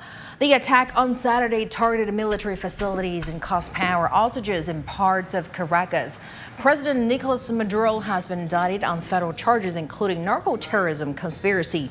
He is expected to appear in court on Monday. Democratic lawmakers have criticized the attack for bypassing Congress. President Donald Trump has announced plans for the U.S. to run Venezuela and take control of its oil reserves. Venezuela's Supreme Court has designated Vice President Delcy Rodriguez to assume the role as acting president. She has demanded Maduro's immediate release, saying Venezuela will never again be a colony of any empire. New York Mayor Zohar Mamdani has criticized the U.S. military intervention operation, calling it an act of war and in violation of federal and international laws. Hundreds of people have also taken to the streets of New York to protest against the move. Out here because the kidnapping of Maduro and the bombing and U.S. takeover of Venezuela is illegitimate. I'm totally horrified that the United States has committed a coup, that we're violating international rights. First, we started bombing boats and killing people, and we brought in ships, and we just went in and took a president out. We have no right to do that. Nobody has a right to do that. Meanwhile, tens of thousands of people rallied in Havana, the capital city of Cuba, on Saturday, denouncing U.S. actions and expressing support for Venezuelan sovereignty. Outside the U.S. Embassy in Mexico City, protesters condemned the operation, waving signs and voicing concerns over potential U.S. intervention in Mexico and beyond. People gathered near the U.S. Embassy in Buenos Aires, Argentina, to condemn the U.S. airstrikes. And in Paris, protesters loudly objected to what they call U.S. interference and the kidnapping of Venezuela's president. Meanwhile, UN Secretary General Antonio Guterres expressed alarm over the U.S. attack in Venezuela. He urged all countries to respect international law, including the UN Charter. The UN Security Council will hold an emergency meeting about Venezuela on Monday. Xu Dezhi has more. Well, this morning, the UN Secretary General, Mr. Antonio Guterres, issued a statement via the spokesperson's office, and the statement said the Secretary General is, quote, deeply alarmed by the recent escalation in Venezuela, culminating with today's United States military action in the country, which has potential worrying implications for the region. And in the statement, Guterres also said that these developments constitute a dangerous precedent, and he urged all parties, all countries, to respect international law, including the UN Charter. And he also asked all parties to convey inclusive and meaningful dialogue in respect of human rights and rule of law. As for the Security Council, actually, the Venezuela mission sent a letter to both the President of the Security Council as well as Secretary General, and this letter is now in my hand. In the letter, it requested an emergency meeting by the Council and asked the Council to condemn the U.S. aggression as well as request the cessation of armed conflict by the United States and ask for responsibilities.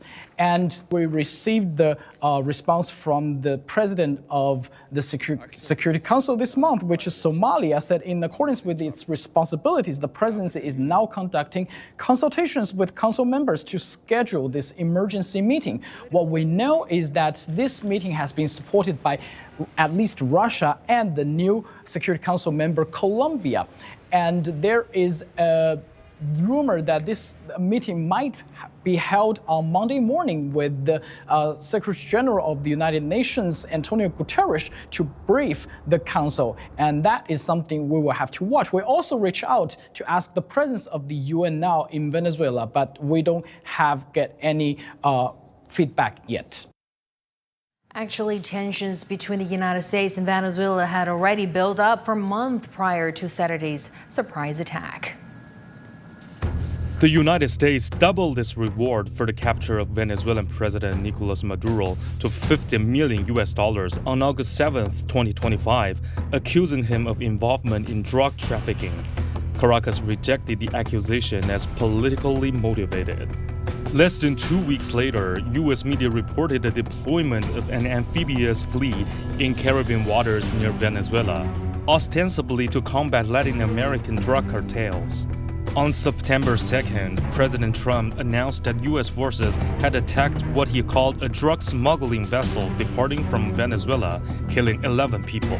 On November 29th, Trump declared Venezuela's airspace and surrounding areas a no-fly zone. The pressure reached a peak on December 16 when Washington announced a total blockade of U.S.-sanctioned oil tankers entering or leaving Venezuela, designated the Maduro government as a foreign terrorist organization, and openly threatened a military siege. After months of escalating confrontation, the U.S. strikes on January 3, 2026 marked a serious and decisive turning point in U.S.-Venezuela tensions. Wang Hao, CGTN. Early reports suggested Venezuela's oil production and refining capacity suffered no damage from Saturday's U.S. airstrike. But the founding member of the world's biggest group of petroleum producers, the OPEC, could face upheaval in its oil sector in case of a change of government. Johannes Bleschenberger has more. Difficult times for OPEC and its allies given the escalating conflict in Venezuela. Sunday's meeting here of the world's biggest group of oil producers was expected to end with no major changes in the oil output, but US strikes against Venezuela could change that now that it appears the US could take over control of OPEC's largest oil reserves. Venezuela has the world's largest oil reserves, but its crude output remains at a fraction of capacity. In the 1970s, the country produced 7% of the world oil output, which over the years dropped to just around 1% of global production in 2025.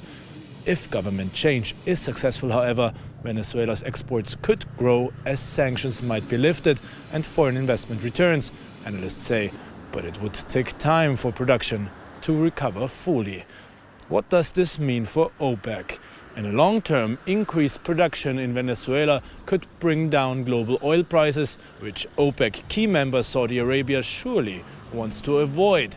It remains to be seen if and how the oil exporting group will react. Johannes Bleschberger, CGTN, Vienna.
Hi everyone, you're now watching CGTN special coverage coming to you live in Beijing. I'm Dakai. We're bringing to you the latest in U.S.-Venezuela tension. Venezuelan President Nicolas Maduro and his wife are in custody in New York following a surprise attack by the U.S. on Venezuela. The attack on Saturday targeted military facilities and caused power outages in parts of Caracas. The New York At least 40 people have been killed in U.S. airstrikes on Venezuela on Saturday, including civilians and members of the armed forces. President Maduro has been indicted on federal charges, including narco-terrorism conspiracy. He's expected to appear in court on Monday. Democrat lawmakers have criticized the attack for bypassing Congress. President Trump has announced plans for the U.S. to run Venezuela and take control of its oil reserves. Venezuela's Supreme Court has designated Vice President Delcy Rodriguez to assume the role of acting president. He has demanded Maduro's immediate release, saying Venezuela will never again be a colony of any empire. Meanwhile, New York Mayor Zohran Mamdani has criticized the U.S. military operation, calling it an act of war and a violation of federal and international laws. Hundreds of people have also taken to the streets of New York to protest against the move. UN Secretary General Antonio Guterres has expressed alarm over the U.S. attack in Venezuela. He urged all countries to respect international law, including UN Charter. The UN Security Council will hold an emergency meeting about Venezuela on Monday. Now, for more, we're joined by Mr. Gong Xinjiang, Dean at School of International Law, Chinese University of Political Science and Law. Welcome to the program, sir. Just to start, many legal experts have already labeled the U.S. capture of President Nicolas Maduro a violation of both U.S. and international law. To what extent does this action undermine global legal norms on sovereignty and non-intervention? From the perspective of international law, the U.S. military invasion and arrest operation in Venezuela undoubtedly violated the most fundamental principles of international law that are enshrined in the UN Charter, and therefore undermine the post-World War II international legal order. Under UN Charter Article 2, non-intervention with domestic affairs of other states and the non-use of force against other states are among the most significant elements in the post-World War II international legal order. According to Article 2, Paragraph 7 of UN Charter, a member state shall not intervene with domestic affairs of another state unless authorized by the United Nations Security Council in accordance with Chapter 7. That is to say, intervention is prohibited in principle unless the UN Security Council has authorized to do so in the name of collective security. Another element of the post-World War II order is the criminalization of the unilateral use of force. According to Article 2, Paragraph 4 of the UN Charter, all member states shall not, in their international relations, threat using of force or use force against the territorial integrity or political independence of any state. In addition, according to Article 51 of the UN Charter, only in the event of previous armed attack by a bully state, one member state can resort to use of force against the bully state in the event of self-defense, or where the UN Security Council has authorized such a use of force in the name of collective defense. That is to say, under the UN Charter, a state may only use force in two scenarios. Firstly, in self-defense, where the bullying country has done so. Secondly, when authorized by the UN Security Council in accordance with Chapter 7 to maintain international peace and security. The International Court of Justice, on the other hand, has also repeatedly emphasized in relevant cases that the principles of non-use of force, principles of non-interference in internal affairs of the state are the cornerstone of international law. The actions of the United States in this case do not conform to either of these provisions, by directly dispatching troops to invade another state's territory and arrest its sitting president. The U.S. has brazenly trampled on the fundamental principles of international law. This actually has undermined the fundamental legal order in the post-World War era. So the U.S. indictment against President Maduro is centered on drug trafficking and narco-terrorism charges brought under U.S. domestic law.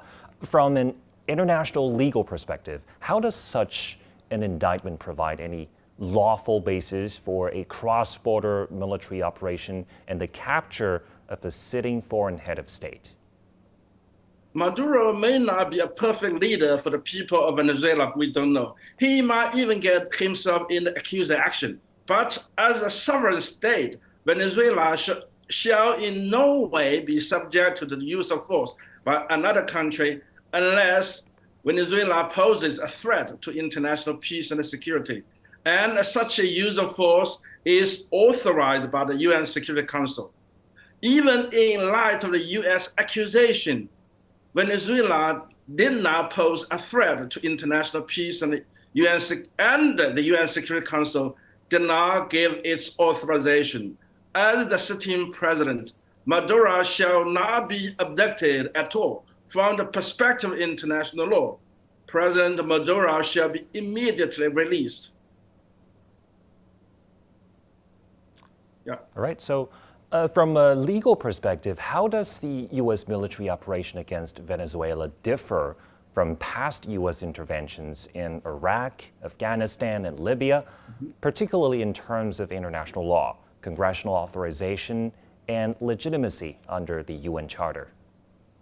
We noticed the United States launched military strikes against another country, neither with authorization from the UN Security Council nor out of self-defense. What it did was to fabricate an excuse at will, such as drug trafficking, smuggling, or engaging in terrorist activities.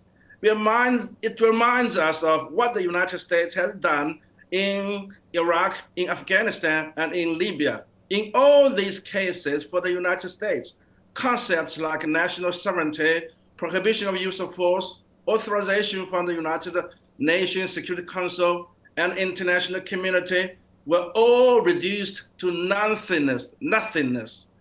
Tragically, after a quarter of 21st century, humanity still cannot escape from the law of the jungle.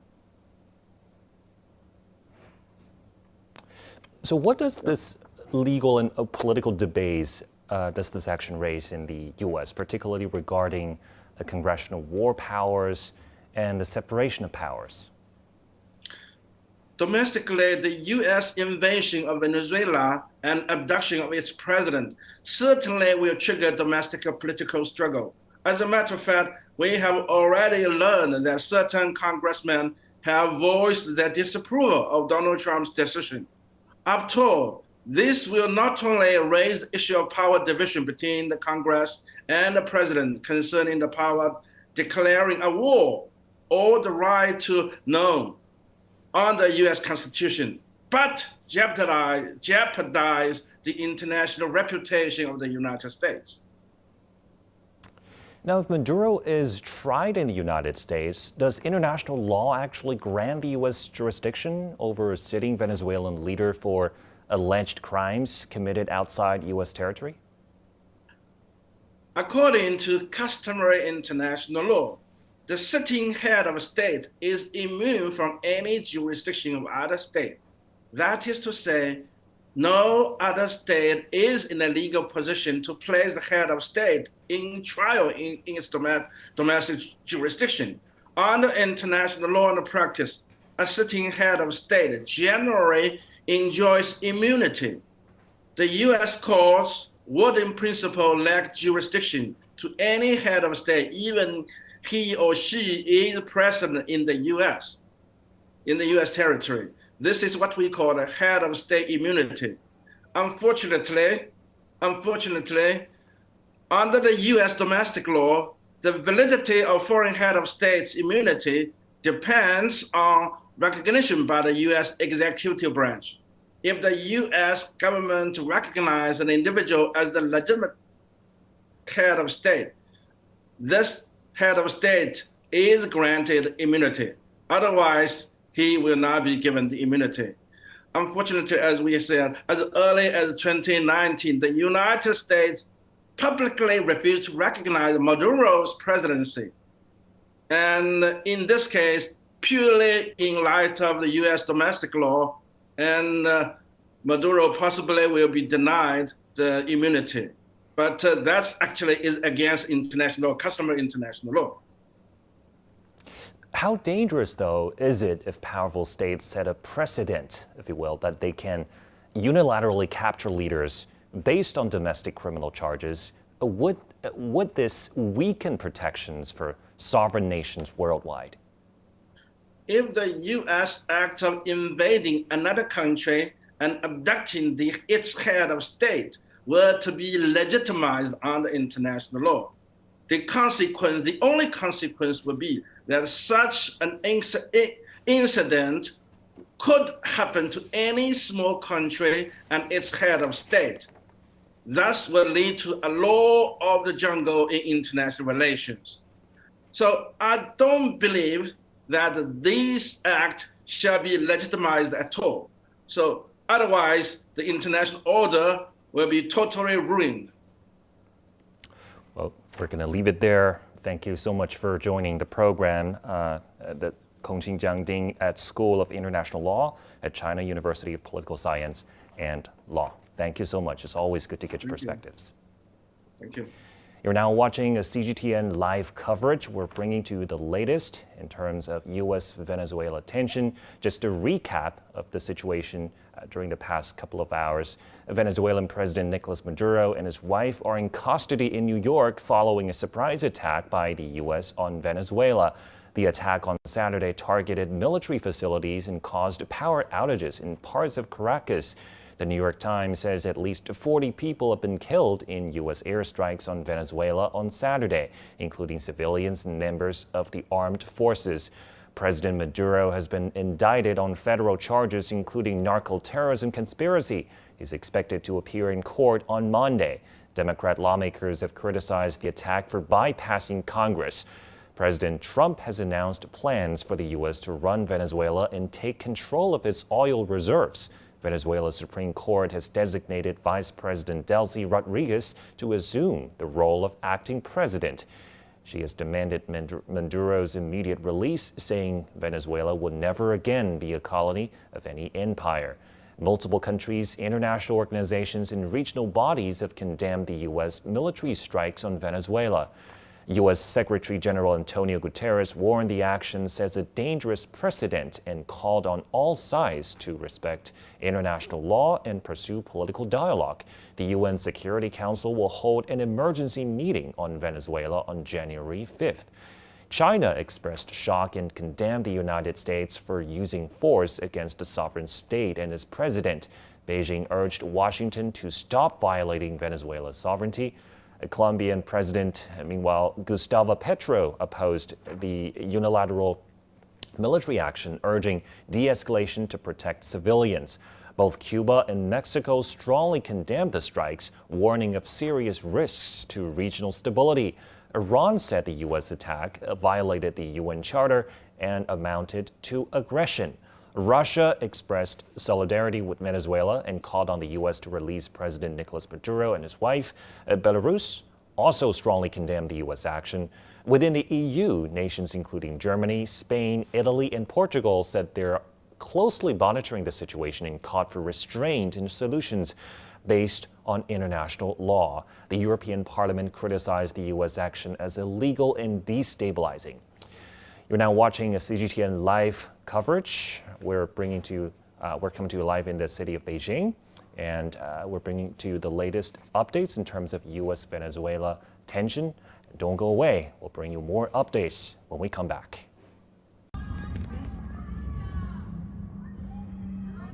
Mira ya, mira lo quemado.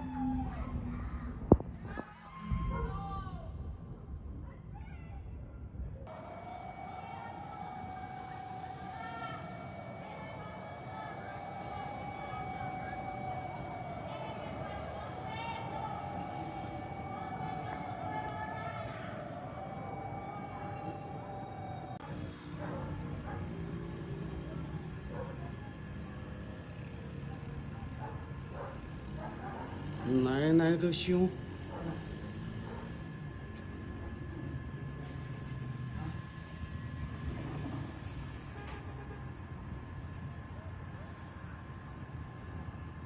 con này cho nào à.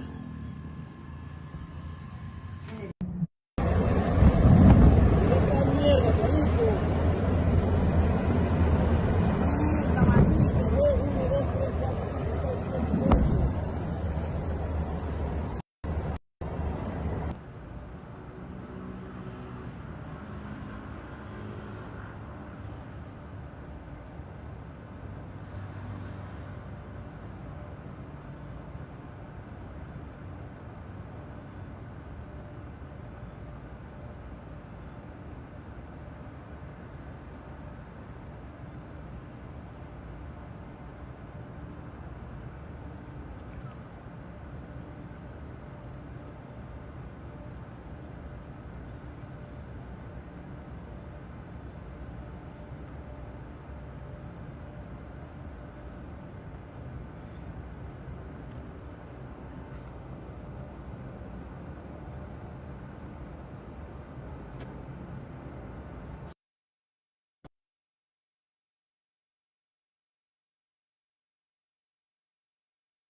Was at an airport in the northern states of La Guaira and Miranda.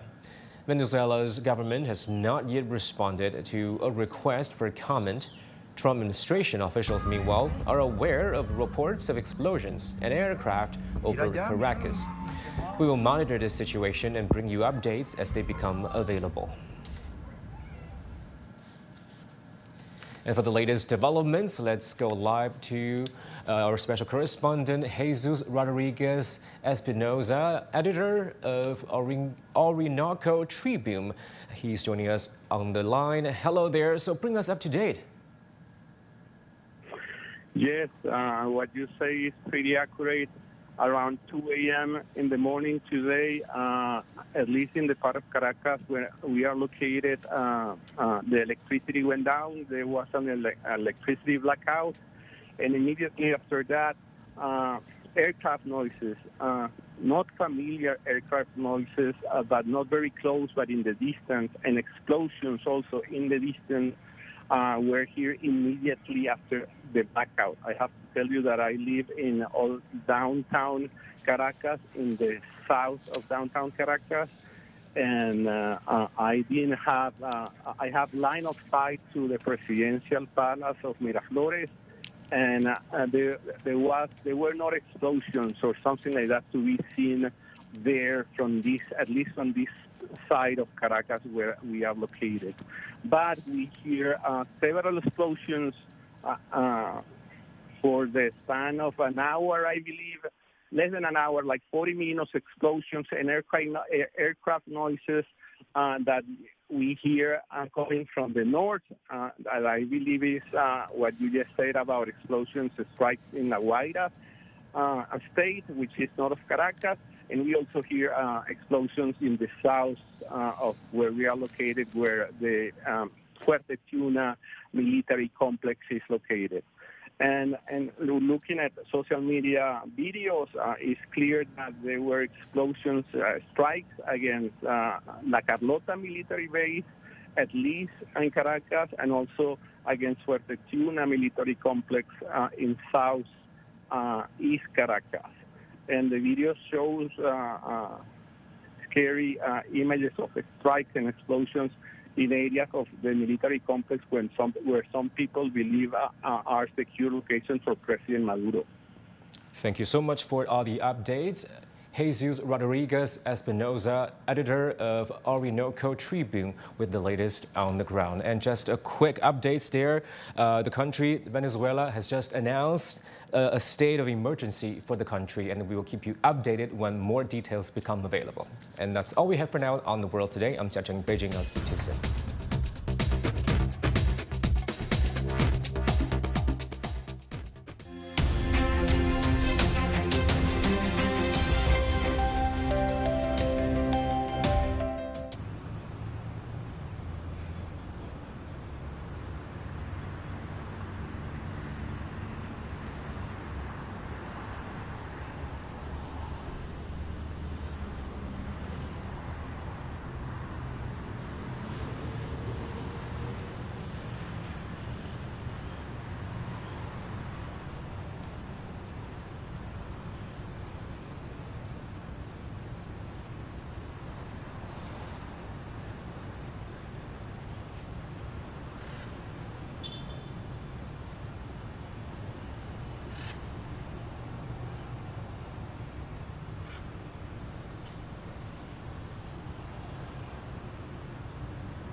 We begin with breaking news. Venezuelan President Nicolas Maduro and his wife are in custody in New York following a surprise U.S. attack on Venezuela. Maduro has been indicted on federal charges including narco-terrorism conspiracy and is expected to appeal in court on Monday. In response, Venezuela's Supreme Court has designated Vice President Delcy Rodriguez to serve as acting president. The U.S. airstrike targeted military facilities and caused power outages in parts of the capital, Caracas. The New York Times reports that at least 40 people were killed. One Venezuelan soldier recounted fighting back when the U.S. helicopter attempted to land at their military base. We defended our unit because we knew they wanted to land there. When the helicopter was coming down, we had to take action because otherwise they would have taken our unit. We are free people and we will do everything to defend our homeland. It has been 1 day since U.S. airstrikes Venezuela and captured President Nicolas Maduro. Our Jesus Rodriguez has more on the ground. One of the most important, changes is that many parts of Caracas have electricity back, and that's an important, development. And but of course, many Venezuelans has been heavily affected by the images, the videos, and the photos of President Maduro being treated like a criminal by the U.S. government. That upset many of us, and I believe that many Venezuelans are extremely disgusted by what is happening. There has been some reports about 40 casualties. I read those reports from a piece in the New York Times, quoting some undisclosed sources within the government. I believe that that's a very optimistic, countdown of casualties. If you ask me, I believe that the number will rise eventually when there is official list of deaths, assassinated people caused by this outrageous U.S. military strike against Venezuela. U.S. President Donald Trump says the United States will run Venezuela and U.S. oil companies will rebuild the country and reimburse Washington for all the expenses. He also warned that the United States retains all military options until its demands are fully met. Nick Hopper has more. Assertion that the US will be running Venezuela has prompted many questions. It's exactly unclear how the US would do that. Donald Trump says he will appoint a group of designated people to run it, perhaps in conjunction with the appointed vice president. All of that is still slightly unclear, but he also presented all of this as a business opportunity, saying that American oil companies would be going into Venezuela, investing billions, extracting oil and selling that around the world.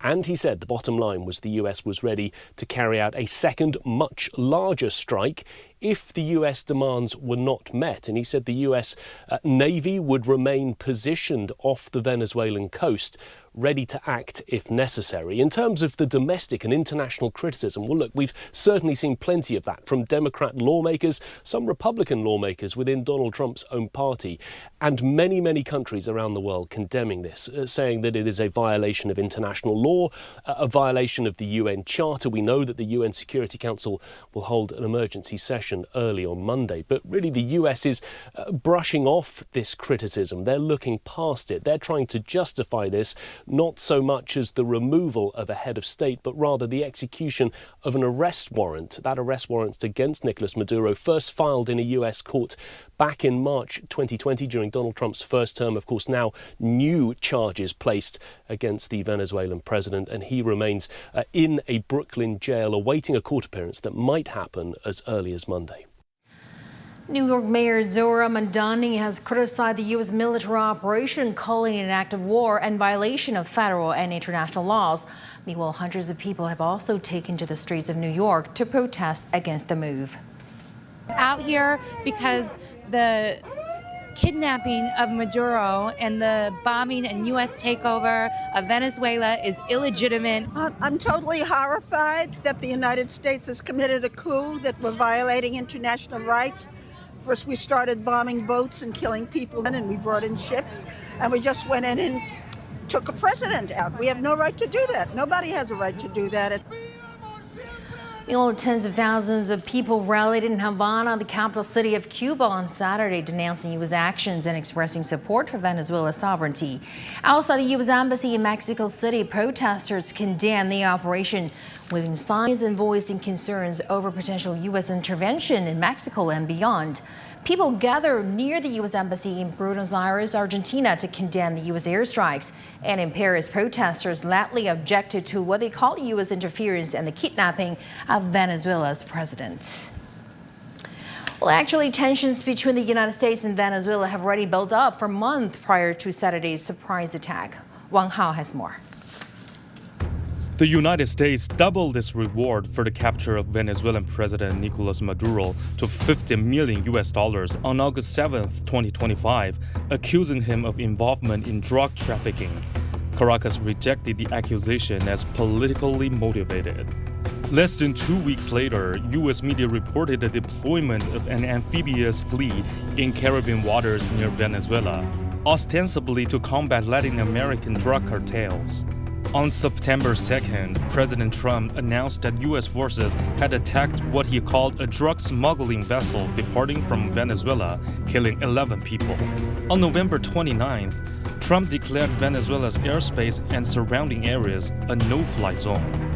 The pressure reached a peak on December 16th, when Washington announced a total blockade of U.S.-sanctioned oil tankers entering or leaving Venezuela, designated the Maduro government as a foreign terrorist organization, and openly threatened a military siege. After months of escalating confrontation, the U.S. strikes on January 3, 2026 marked a serious and decisive turning point in U.S.-Venezuela tensions. Wang Hao, CGTN. Early reports indicated that Venezuela's oil production and refining capacity suffered no damage from Saturday's U.S. airstrikes. But the founding member of the world's biggest group of petroleum producers, the OPEC, could face the upheaval in its oil sector in case of a change of government. Johannes Blesenberger has more. Difficult times for OPEC and its allies given the escalating conflict in Venezuela. Sunday's meeting here of the world's biggest group of oil producers was expected to end with no major changes in the oil output. But US strikes against Venezuela could change that, now that it appears the US could take over control of OPEC's largest oil reserves. Venezuela has the world's largest oil reserves, but its crude output remains at a fraction of capacity. In the 1970s, the country produced 7% of the world oil output, which over the years dropped to just around 1% of global production in 2025. If government change is successful, however, Venezuela's exports could grow as sanctions might be lifted and foreign investment returns, analysts say. But it would take time for production to recover fully. What does this mean for OPEC? In the long term, increased production in Venezuela could bring down global oil prices, which OPEC key member Saudi Arabia surely wants to avoid. It remains to be seen if and how the oil exporting group will react. Johannes Blesenberger, CGTN, Vienna. Earlier, we have talked to Professor Teng Jianqun from Hunan Normal University. He said the United States cannot legitimize an operation that attacked Venezuela and captured its president. Take a listen. I don't think the United States can legitimize its operation to take custody of the president of Venezuela, and also I don't think the United States can, legitimize its any action in taking the oil reserves of that country. This is actually a very dangerous game played by the Trump administration, and of course the United States would like to take full control of that country and to take full control of the natural resources, especially the rich reserve of the oil in Venezuela. We still remember the so-called the sentence of the former president of Panama in late 1980s, and this time the president of Venezuela will be under some judicious condition for the so-called drug trafficking and some other crimes. So I think this is not a single case for the Venezuela country, but also this is actually a practice by the United States to use force, to use so-called justice and the law against any leaders in Latin America and the Caribbean waters.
Good evening and welcome. I'm Liu Jiaxing, and you are watching our special live coverage of the latest developments in the Venezuela crisis as events continue to unfold on January the 4th.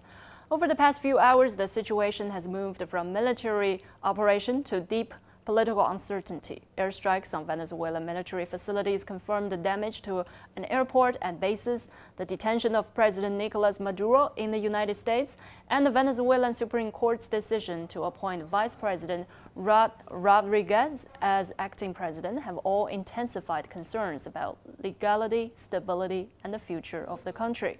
At the same time, reactions are spreading worldwide, from protests in New York to mass rallies in Cuba, from satellite images of bombed sites to growing debate over Venezuela's oil resources and the role of the United States. Over the next hour, we will walk you through what it means economically, politically, and how this crisis could reshape regional and global dynamics. Well, let's begin with the economic dimension. Venezuela is not only a political flashpoint, it is also one of the world's most resource-rich countries, especially in oil. To understand why energy lies at the heart of this crisis, I'm joined now by Professor Zhang Gong from University of International Business and Economics. Good to have you with us, Professor Gong. Venezuela is a major oil producer. Good to have you. So Venezuela is a major oil producer, and what does this country's oil wealth really mean in global terms? Well, Venezuela holds the world's largest oil reserve, but in terms of production, it's actually not the largest one. It's actually only a fraction of its peak production several years ago, and very much due to the deteriorating economy, deteriorating infrastructure for oil production, as well as U.S. sanctions against Venezuela. So I think the impact on the global oil market may not be as large as people have imagined. And if things go the way as President Trump described yesterday, that is that he is going to run, the people behind him during the press conference are going to run the government, as he claimed, as well as Washington has some kind of an arrangement with the currently newly appointed Vice President Delcy Rodriguez.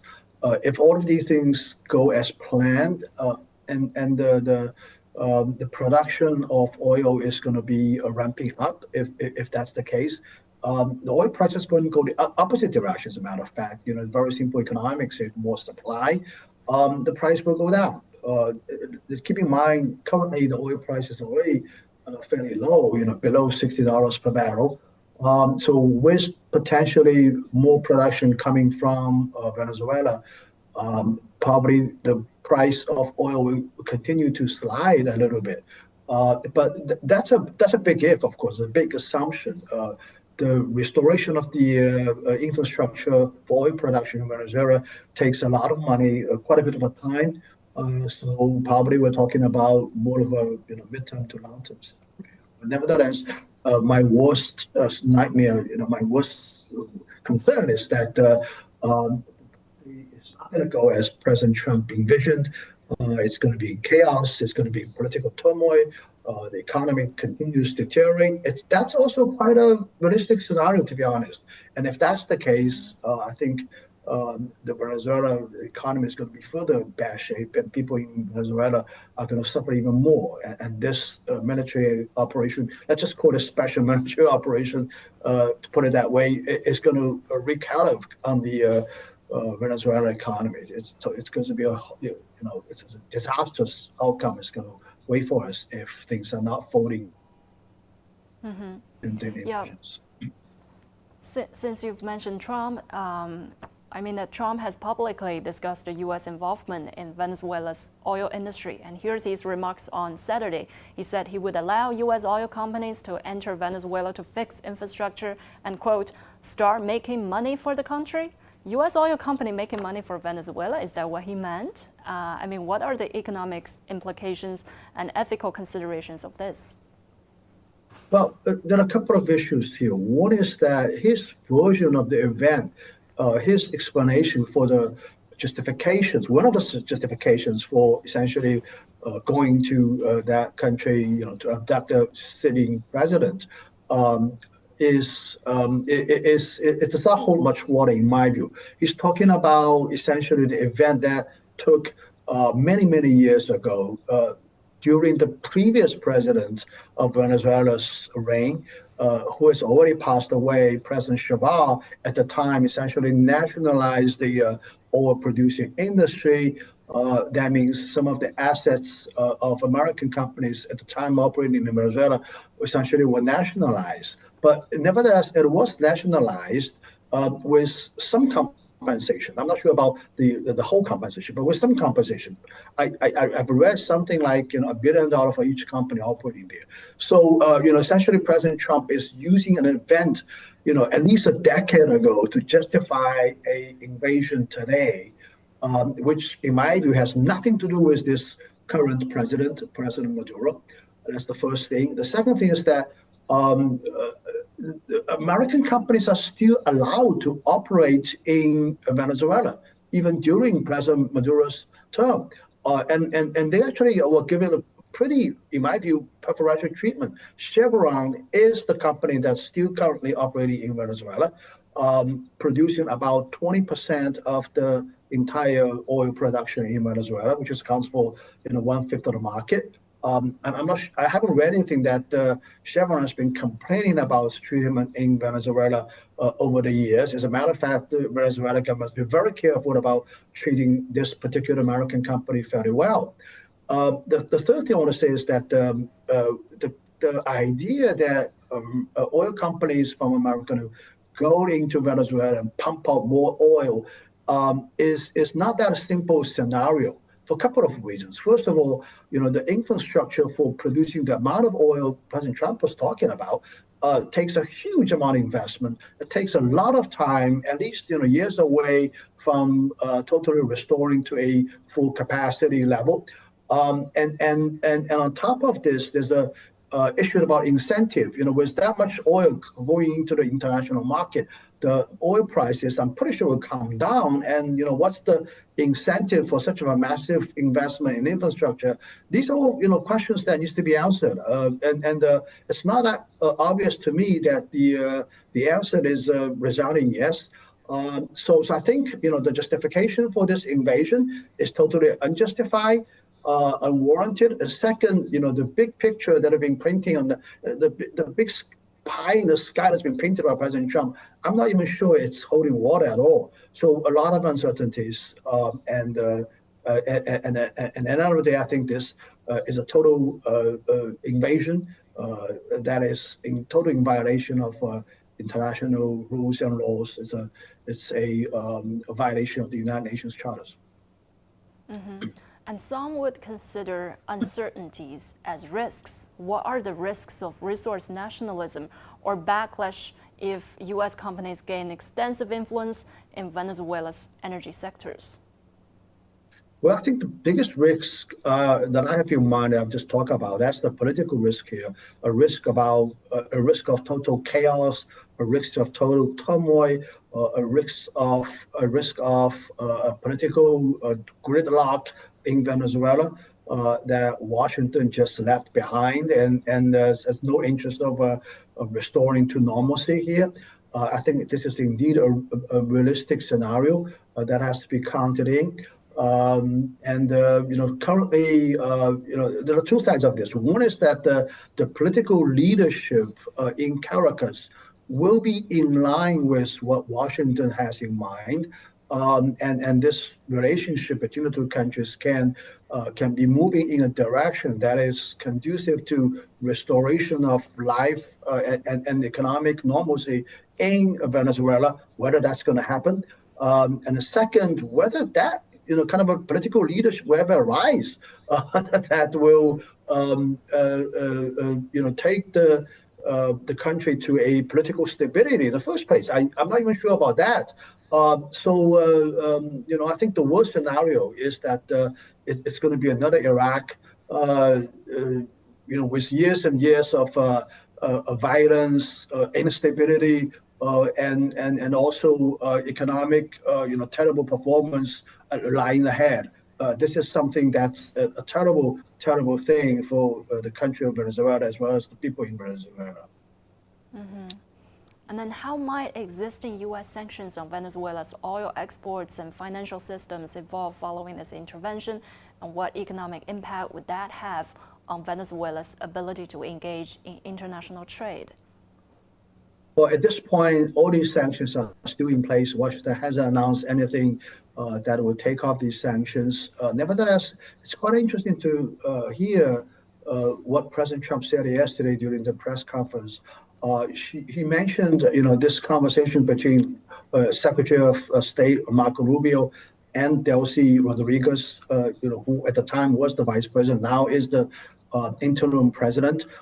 It was supposed to be according to President Trump's version, it was supposed to be a fairly good conversation. I mean, good from the Washington's perspective. As a matter of fact, he even said that,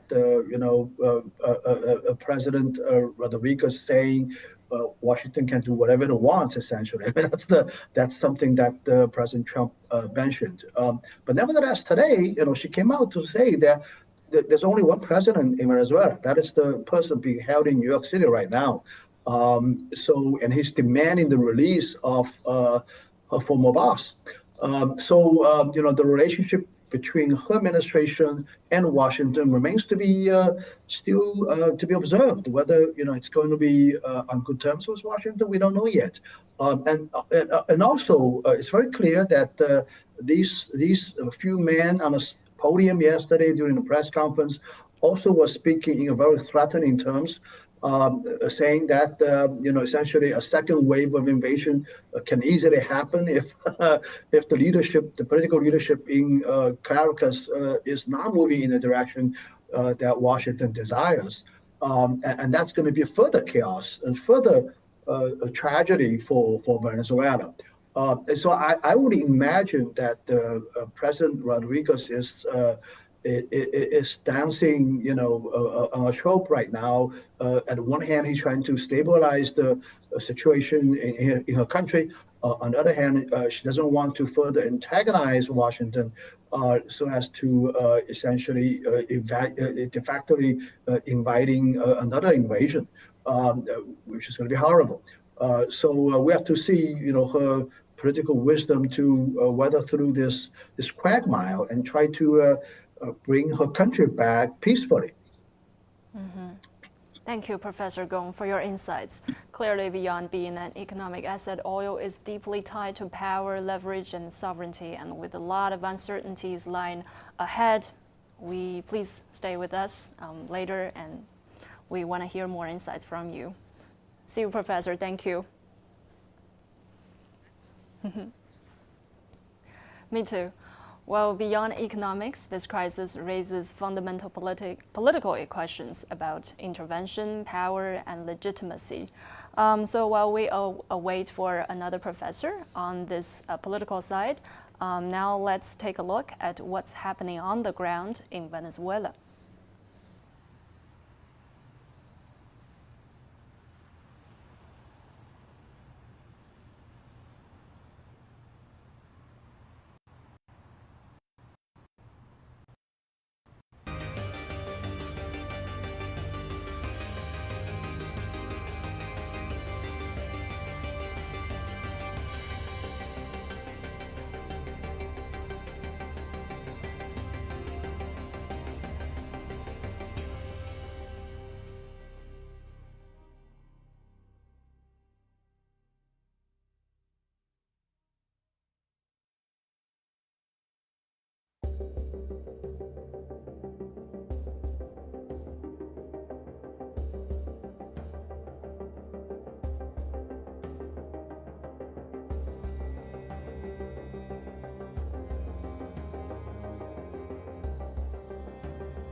Good evening and welcome back. I'm Liu Jiaxin. You are watching our special live coverage on the latest developments in Venezuela.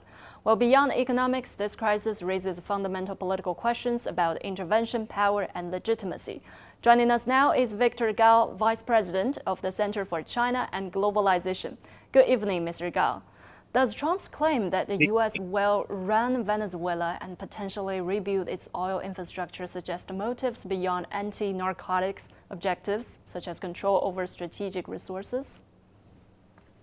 Thank you very much. It's very obvious to everyone with decency in the world that what the United States and President Trump did to Venezuela as a country and to President Maduro as a person and as a head of state is a one-time violation of the sovereignty and the territorial integrity of Venezuela and a violation of the personal rights of Mr. Maduro as a human being.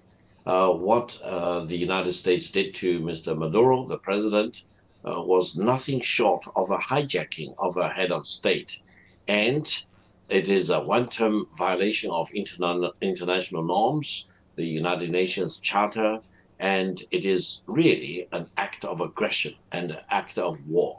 Now, what the United States is really driving at is very obvious, actually. Despite of all the excuses that the United States are using, it is to seize the oil assets in Venezuela. After all, the oil reserve in Venezuela is the largest in the world. And President Trump has actually been talking about the value of the oil assets of Venezuela for years. And just a few days ago, towards the end of 2025, President Trump even claimed that the oil in Venezuela is American oil. And this is completely dumbfounding because it is not American oil. After all, it is Venezuelan oil. So I think President Trump is really going beyond anything you can imagine in terms of laws or decency or moralities, for example, in creating this farce, actually. And I think if the United States really wants to rule Venezuela and run the business of oil in Venezuela, I think it will be completely upsetting the international norms. It will be a violation of every international principle you can think about. And I think this will trigger a huge amount of demonstration, not only inside Venezuela, but also in South America, throughout the Americas, and throughout the world. It will be an act of aggression, period. Okay. Thank you, Professor. And can this military strike in Venezuela and capture of its president, Maduro, be viewed as a form of neo-interventionism or a reassertion of influence in the Western Hemisphere?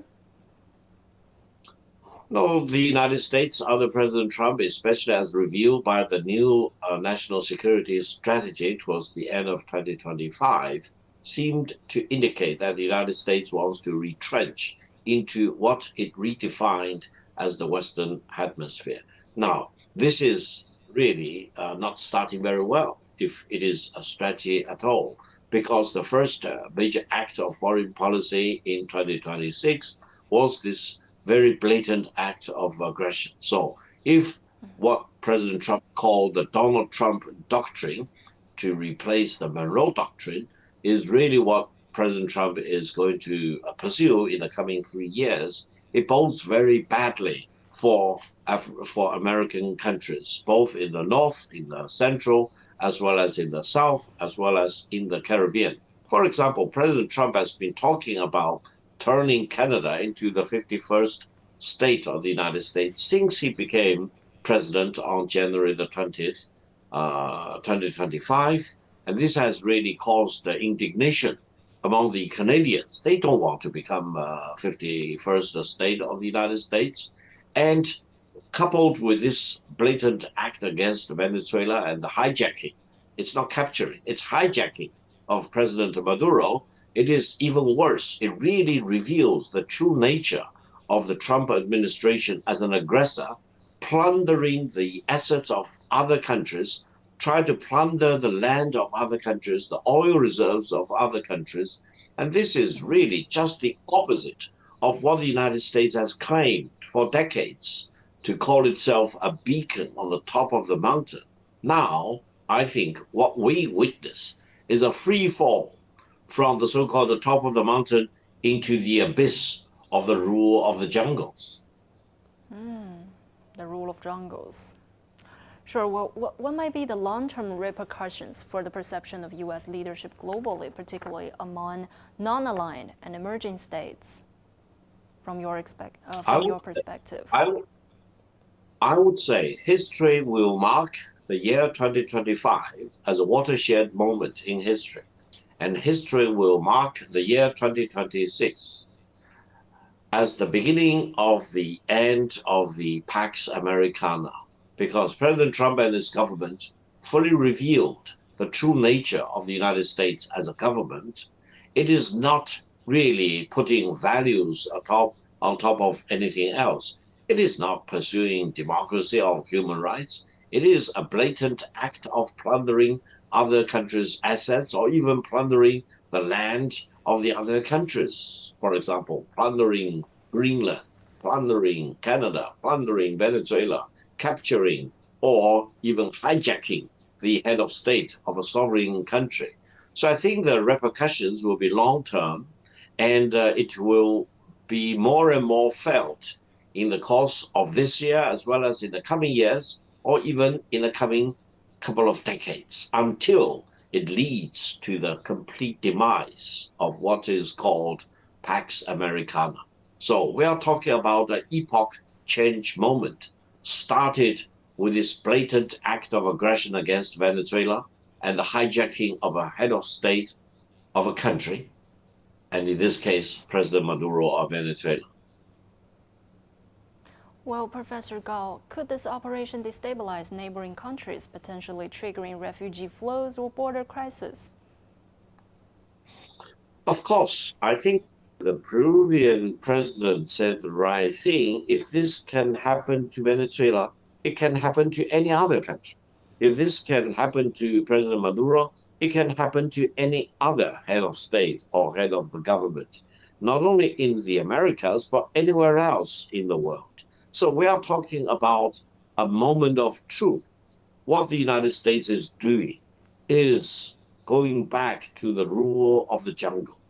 And what we want to have is a civilized world based on rule of law rather than rules of the jungle. We should not allow any country to dominate about other countries. We should not allow any country to blatantly and frequently violate the international laws. And I think this rivalry will continue to intensify in the coming years until, for example, countries in the world realize that the United States is doing absolutely the wrong thing. This is exactly what is happening in France. While President Macron tried to soft pedal the severity of the act of aggression against Venezuela, the foreign minister of France is saying, in my best judgment, the right thing. It's called the U.S. act as a violation of the United Nations Charter. It's a violation of international law. And more countries are looking at the United States as the violator, as the invader, as the aggressor, as the hijacker of a head of state.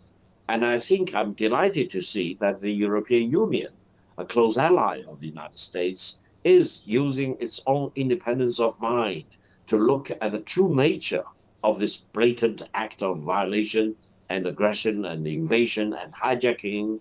And I hope more and more countries in the Americas, in the Caribbean, in Africa, throughout Asia, will come to the real realization of the true nature of this blatant act of aggression and invasion and hijacking.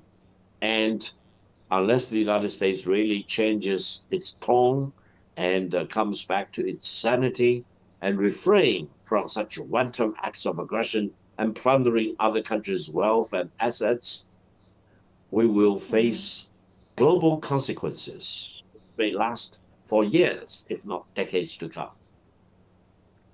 Clearly, if we look at the neighboring countries of Venezuela, like Colombia, Brazil, and Mexico. How do you expect these countries to respond?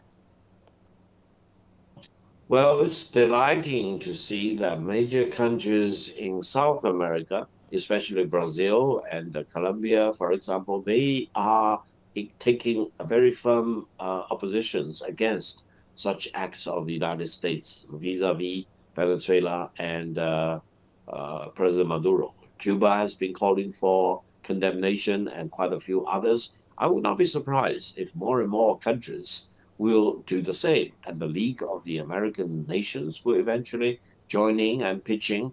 And I would not be surprised if other countries will call on the United Nations to take more affirmative actions against such act of aggression. And I will not be surprised if someone will really call on the International Court of Justice, for example, in The Hague, and even name President Trump as a criminal to be investigated, and eventually sanctions may be imposed on President Trump. Why? Because President Trump, through this act against Venezuela and President Maduro, has demonstrated that he doesn't care about peace. He doesn't care about international laws. He doesn't care about the United Nations Charter and about the immunity enjoyed, generally speaking, by a head of state of a country in terms of diplomatic relations. And there will be more things to come in the coming days and coming weeks. Don't be surprised. Let's be on the alert and look at what the international and global reaction to this blatant act of aggression and invasion and hijacking of a head of state by the United States will cause in the coming days and weeks. Wow. And last but not least, practically speaking, what could a U.S., a country that even neglects international law, make this managed transition in Venezuela? What does this transition look like, and is it realistic?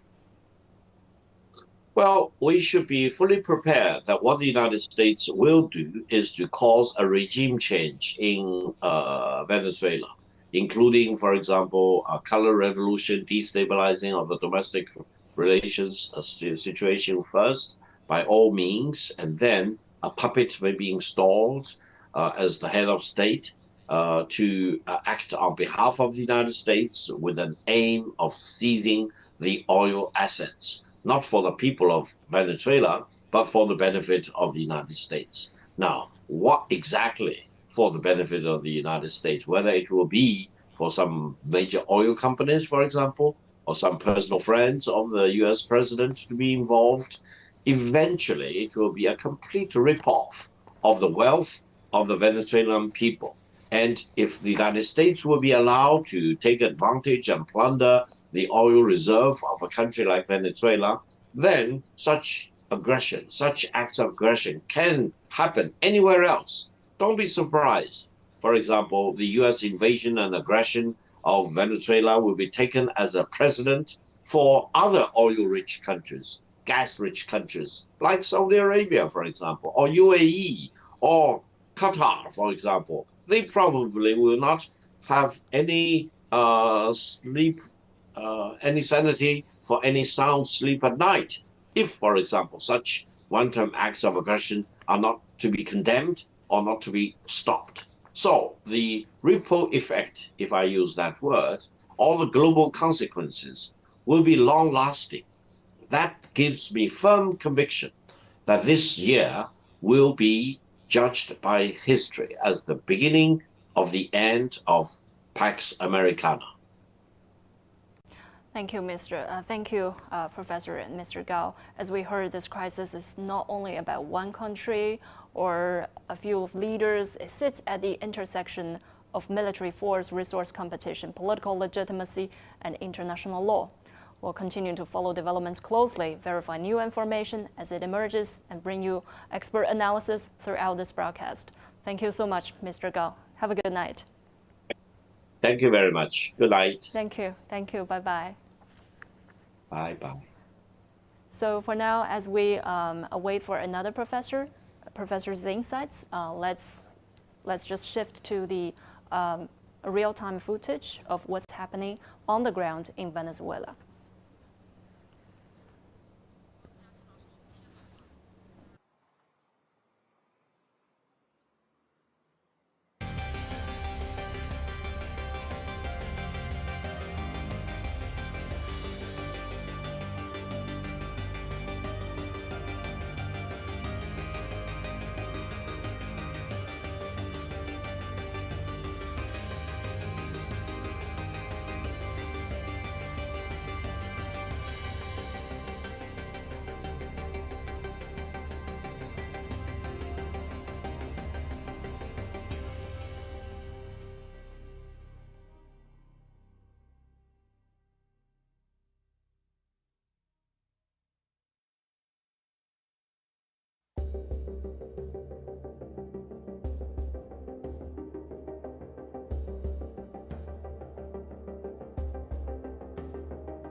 Hello and welcome back. I'm Liu Jiaxing and you are watching our special live coverage on the latest developments in Venezuela. Finally, we turn to the broader international implications of this crisis. With me now is Professor Rong Ying, Chair Professor at Sichuan University. Hello, Professor Rong Ying. Does Trump's claim that the U.S. will run Venezuela and potentially rebuild its oil infrastructure suggest motives beyond anti-narcotics, objectives such as control over strategic resources? What's your insights?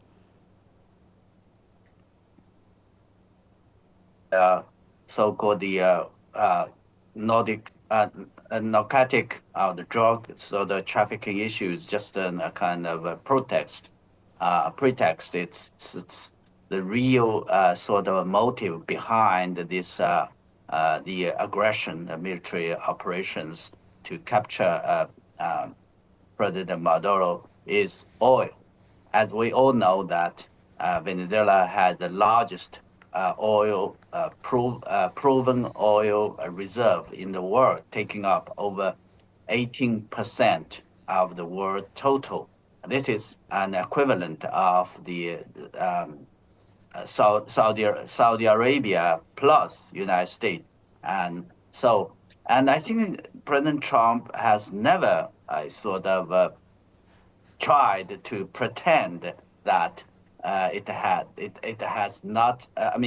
Pretend it's or conceal its interest in Venezuela's oil. As a matter of fact, according to the memoir by his former National Security Advisor, John Bolton, back as early as the first term of Trump administration, the United States, conditioned its support for the opposition leaders of Venezuela on the access of U.S. companies to the oil fields or the oil and the energies in Venezuela. And President Trump has many times talked about the Venezuela should return to the United States the oil, the land, and the other assets it alleged that Venezuela has stolen from the United States. And also, I think it made it very clear as after the capture, the operation, that the decision to run Venezuela by so far working with the vice president is believed that because first and foremost she's believed that she would like to work with United States, and also her profile. She is a minister for oil, and she has expertise, and I think looks like that the United States believes she's a better alternative or better sort of partner to protect President Trump's interest in the oil of Venezuela. Wow, that's quite interesting. Can this military strike and capture be viewed as a form of neo-interventionism or a reassertion of influence in the Western Hemisphere? I think more than that, a lot of members of international community have criticized, condemned this operation, this invention, as a kind of act of new colonialism or act of hegemonism. As we know that the Trump administration's second term, the newly released national security strategies, it made loud and clear that it has shifted its focus, intent and focus on the Western Hemisphere by emphasizing on dominance, political dominance, economic, commercial, and military dominance. And I think it also made it very clear that the United States would like to have access to the minerals, to the resources in the region, in the regional countries, and if necessary, with military means. And of course, the national security strategy also made it very clear it would prioritize its strategy on denying any foreign sort of powers for the access to that. So all in all, I think it only demonstrates clearly that the so-called the regime change, or what the purpose, strategic purpose of this operation is meant to implement, to follow through that new strategy or strategy for Trump's version or Trump's colonial to the moral doctrine, which of course very much featured with gunboat diplomacy, with military interventions if necessary, and various kind of cohesions or I think pressures on these regional countries. Wow. So if we look into some non-aligned and emerging states, particularly, what might be the long-term repercussions for the perception of U.S. leadership globally? Definitely, I think it's going to be very negatively affected United States image. But the question is how far and how much the Trump administration cares about that. And we have already seen that after the invasion, after that operation, many countries, particularly those global south and emerging economies, has condemned this sort of blatant, naked sort of aggressions of a sovereign state, and calling upon the international community to take actions. And there are, I think, of course, Venezuela itself has already called upon emergent sessions of UN Security Council. But I can assure you that when the UN Security Council sits, whatever sort of resolution or whatever message comes up, it will be vetoed by the United States. So the United States does not care about that. The only thing that it cares is about its interest. In this case, it's its dominant, its access to the resources. And that is something I think really, really worries not only the global south, developing country. I think the United States allies in Europe and others. Look at the responses from UK. I think Prime Minister Starmer made it clearly that there's no part of that. This is a very interesting, remarks or responses to this operation.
Hello and welcome back. We apologize for our small tech issues, but now we are back. So I'm now with Professor Rong Ying from Sichuan University. Let's continue. So Professor Rong, could this operation destabilize neighboring countries, potentially triggering refugee flows or border crisis? As you earlier mentioned, that United States doesn't care a lot of things, but I'm sure it does care about border crisis. So what's your perspective on this part? A great question. I think the drug trafficking issues is definitely one of the so-called pretexts for U.S. Military operations, invasion of Venezuela, and the other concerns, at least publicly, that the Trump administration has made is the question or the concerns of migrations or illegal migrations. So the destabilizing effect of this operation and the possible future, possible operations to other countries definitely is going to cause quite destabilize these countries and causing the problem of migration or refugees, which most likely will end up in the United States. That is very much counterproductive or contradictory to the sort of purpose of the Trump administration. That's why if one follows the debate in the United States, particularly those MAGA, Make American Great Again, sort of constituent supporters of Trump administration, and the Republicans, Democrats certainly, but the Republicans included, they have expressed their concerns and worries about that.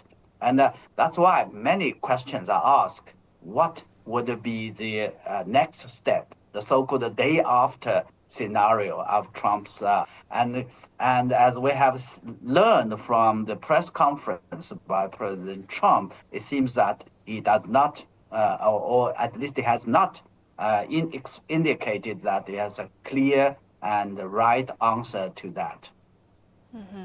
Okay, well, I think now probably for some neighboring countries of Venezuela, it might be a big shock overnight on January the 3rd and January the 4th. So how might these neighboring countries like Colombia, Brazil, Mexico respond, as there's a Chinese saying that the United States might be 杀鸡儆猴, which means kill a chicken to threaten the monkeys. So how will these countries respond? Yeah, I think in general we have seen that the shock and the condemnation and the oppositions and indignations that is being expressed by these countries, particularly the countries you mentioned, the Cuba and the Colombia and the Brazil and others. And that's why I think the international community really have to have to respond to these concerns. But the other part of the story, I guess, it all depends on the size. It all depends on the capabilities, I think. The fact that the Trump administration and this operation, special operation being conducted in such a way is very much related to the gap of the capabilities militarily. So yes, it is true that the Chinese saying goes that you kill the monkey to scare you kill the chicken and to scare the monkeys. But I think in the region there are bigger animals like monkeys. So I think while diplomatically and also in terms of the integrity of international law, respect of the purpose and the principle and purpose of the UN Charter, every and each country has a position which is again loud and clear. But on the question of whether that operation can be sort of repeated or undertaken, again, it all depends on the size and also depends on, I think, the cost and effectiveness, as I can say. After all, President Trump is a businessman, and so I think cost effectiveness, I believe, is an important factor to consider when they make the decision. Sure, there's always larger animals, and if every animal unite together, who knows what comes later. So President Trump has also said the U.S. will run Venezuela until a, quote, safe, proper, and judicious transition, and, quote, in practical terms, what does that mean, and what forms of governance are realistically feasible?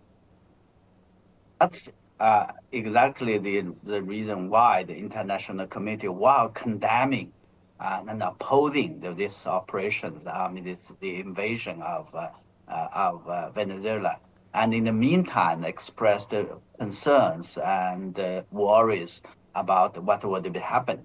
I think the fact that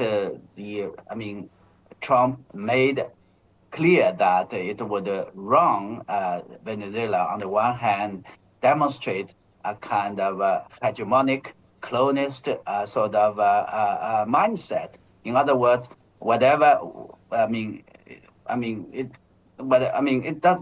who gave them the mandate to invade a country and then run a country without the consent of a sovereign state. So this is something I think literally present itself as a kind of occupying forces. So the question is, of course, it very much related to the legality, of the violation of international law.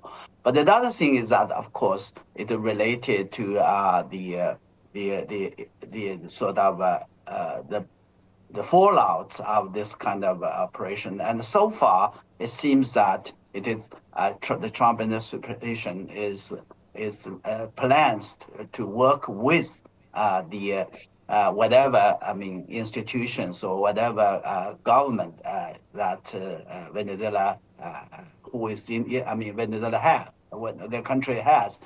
This is very much, I think, based on a kind of I think expediency, and so how that is going to be happen, and what will be the consequences, particularly if Trump administration is only interested in or focused on the oil or the energy without caring about the stability and the consequences, other consequences. That is something very much. And last but not least, I think the track record of United States in the past decades has shown that that is the whatever sort of steps the United States take either for the promotion of democracy or freedom, it all end up very badly with grave consequences of the country. So look at Afghanistan, Iraq, Libya, and other countries. So I think the international community should work together to ensure that would not happen in Venezuela. Thank you so much, Professor Rong Ying, for your insights. As we've heard, this crisis is not only about one country or one leader. It sits at the intersection of military force and these questions that go far beyond Venezuela and touch the core of global political order. Definitely. So we will continue to follow developments closely, verify new information as it emerges, and bring you expert analysis throughout this broadcast. Thank you so much for staying with us for this special coverage of the Venezuela crisis. See you tomorrow.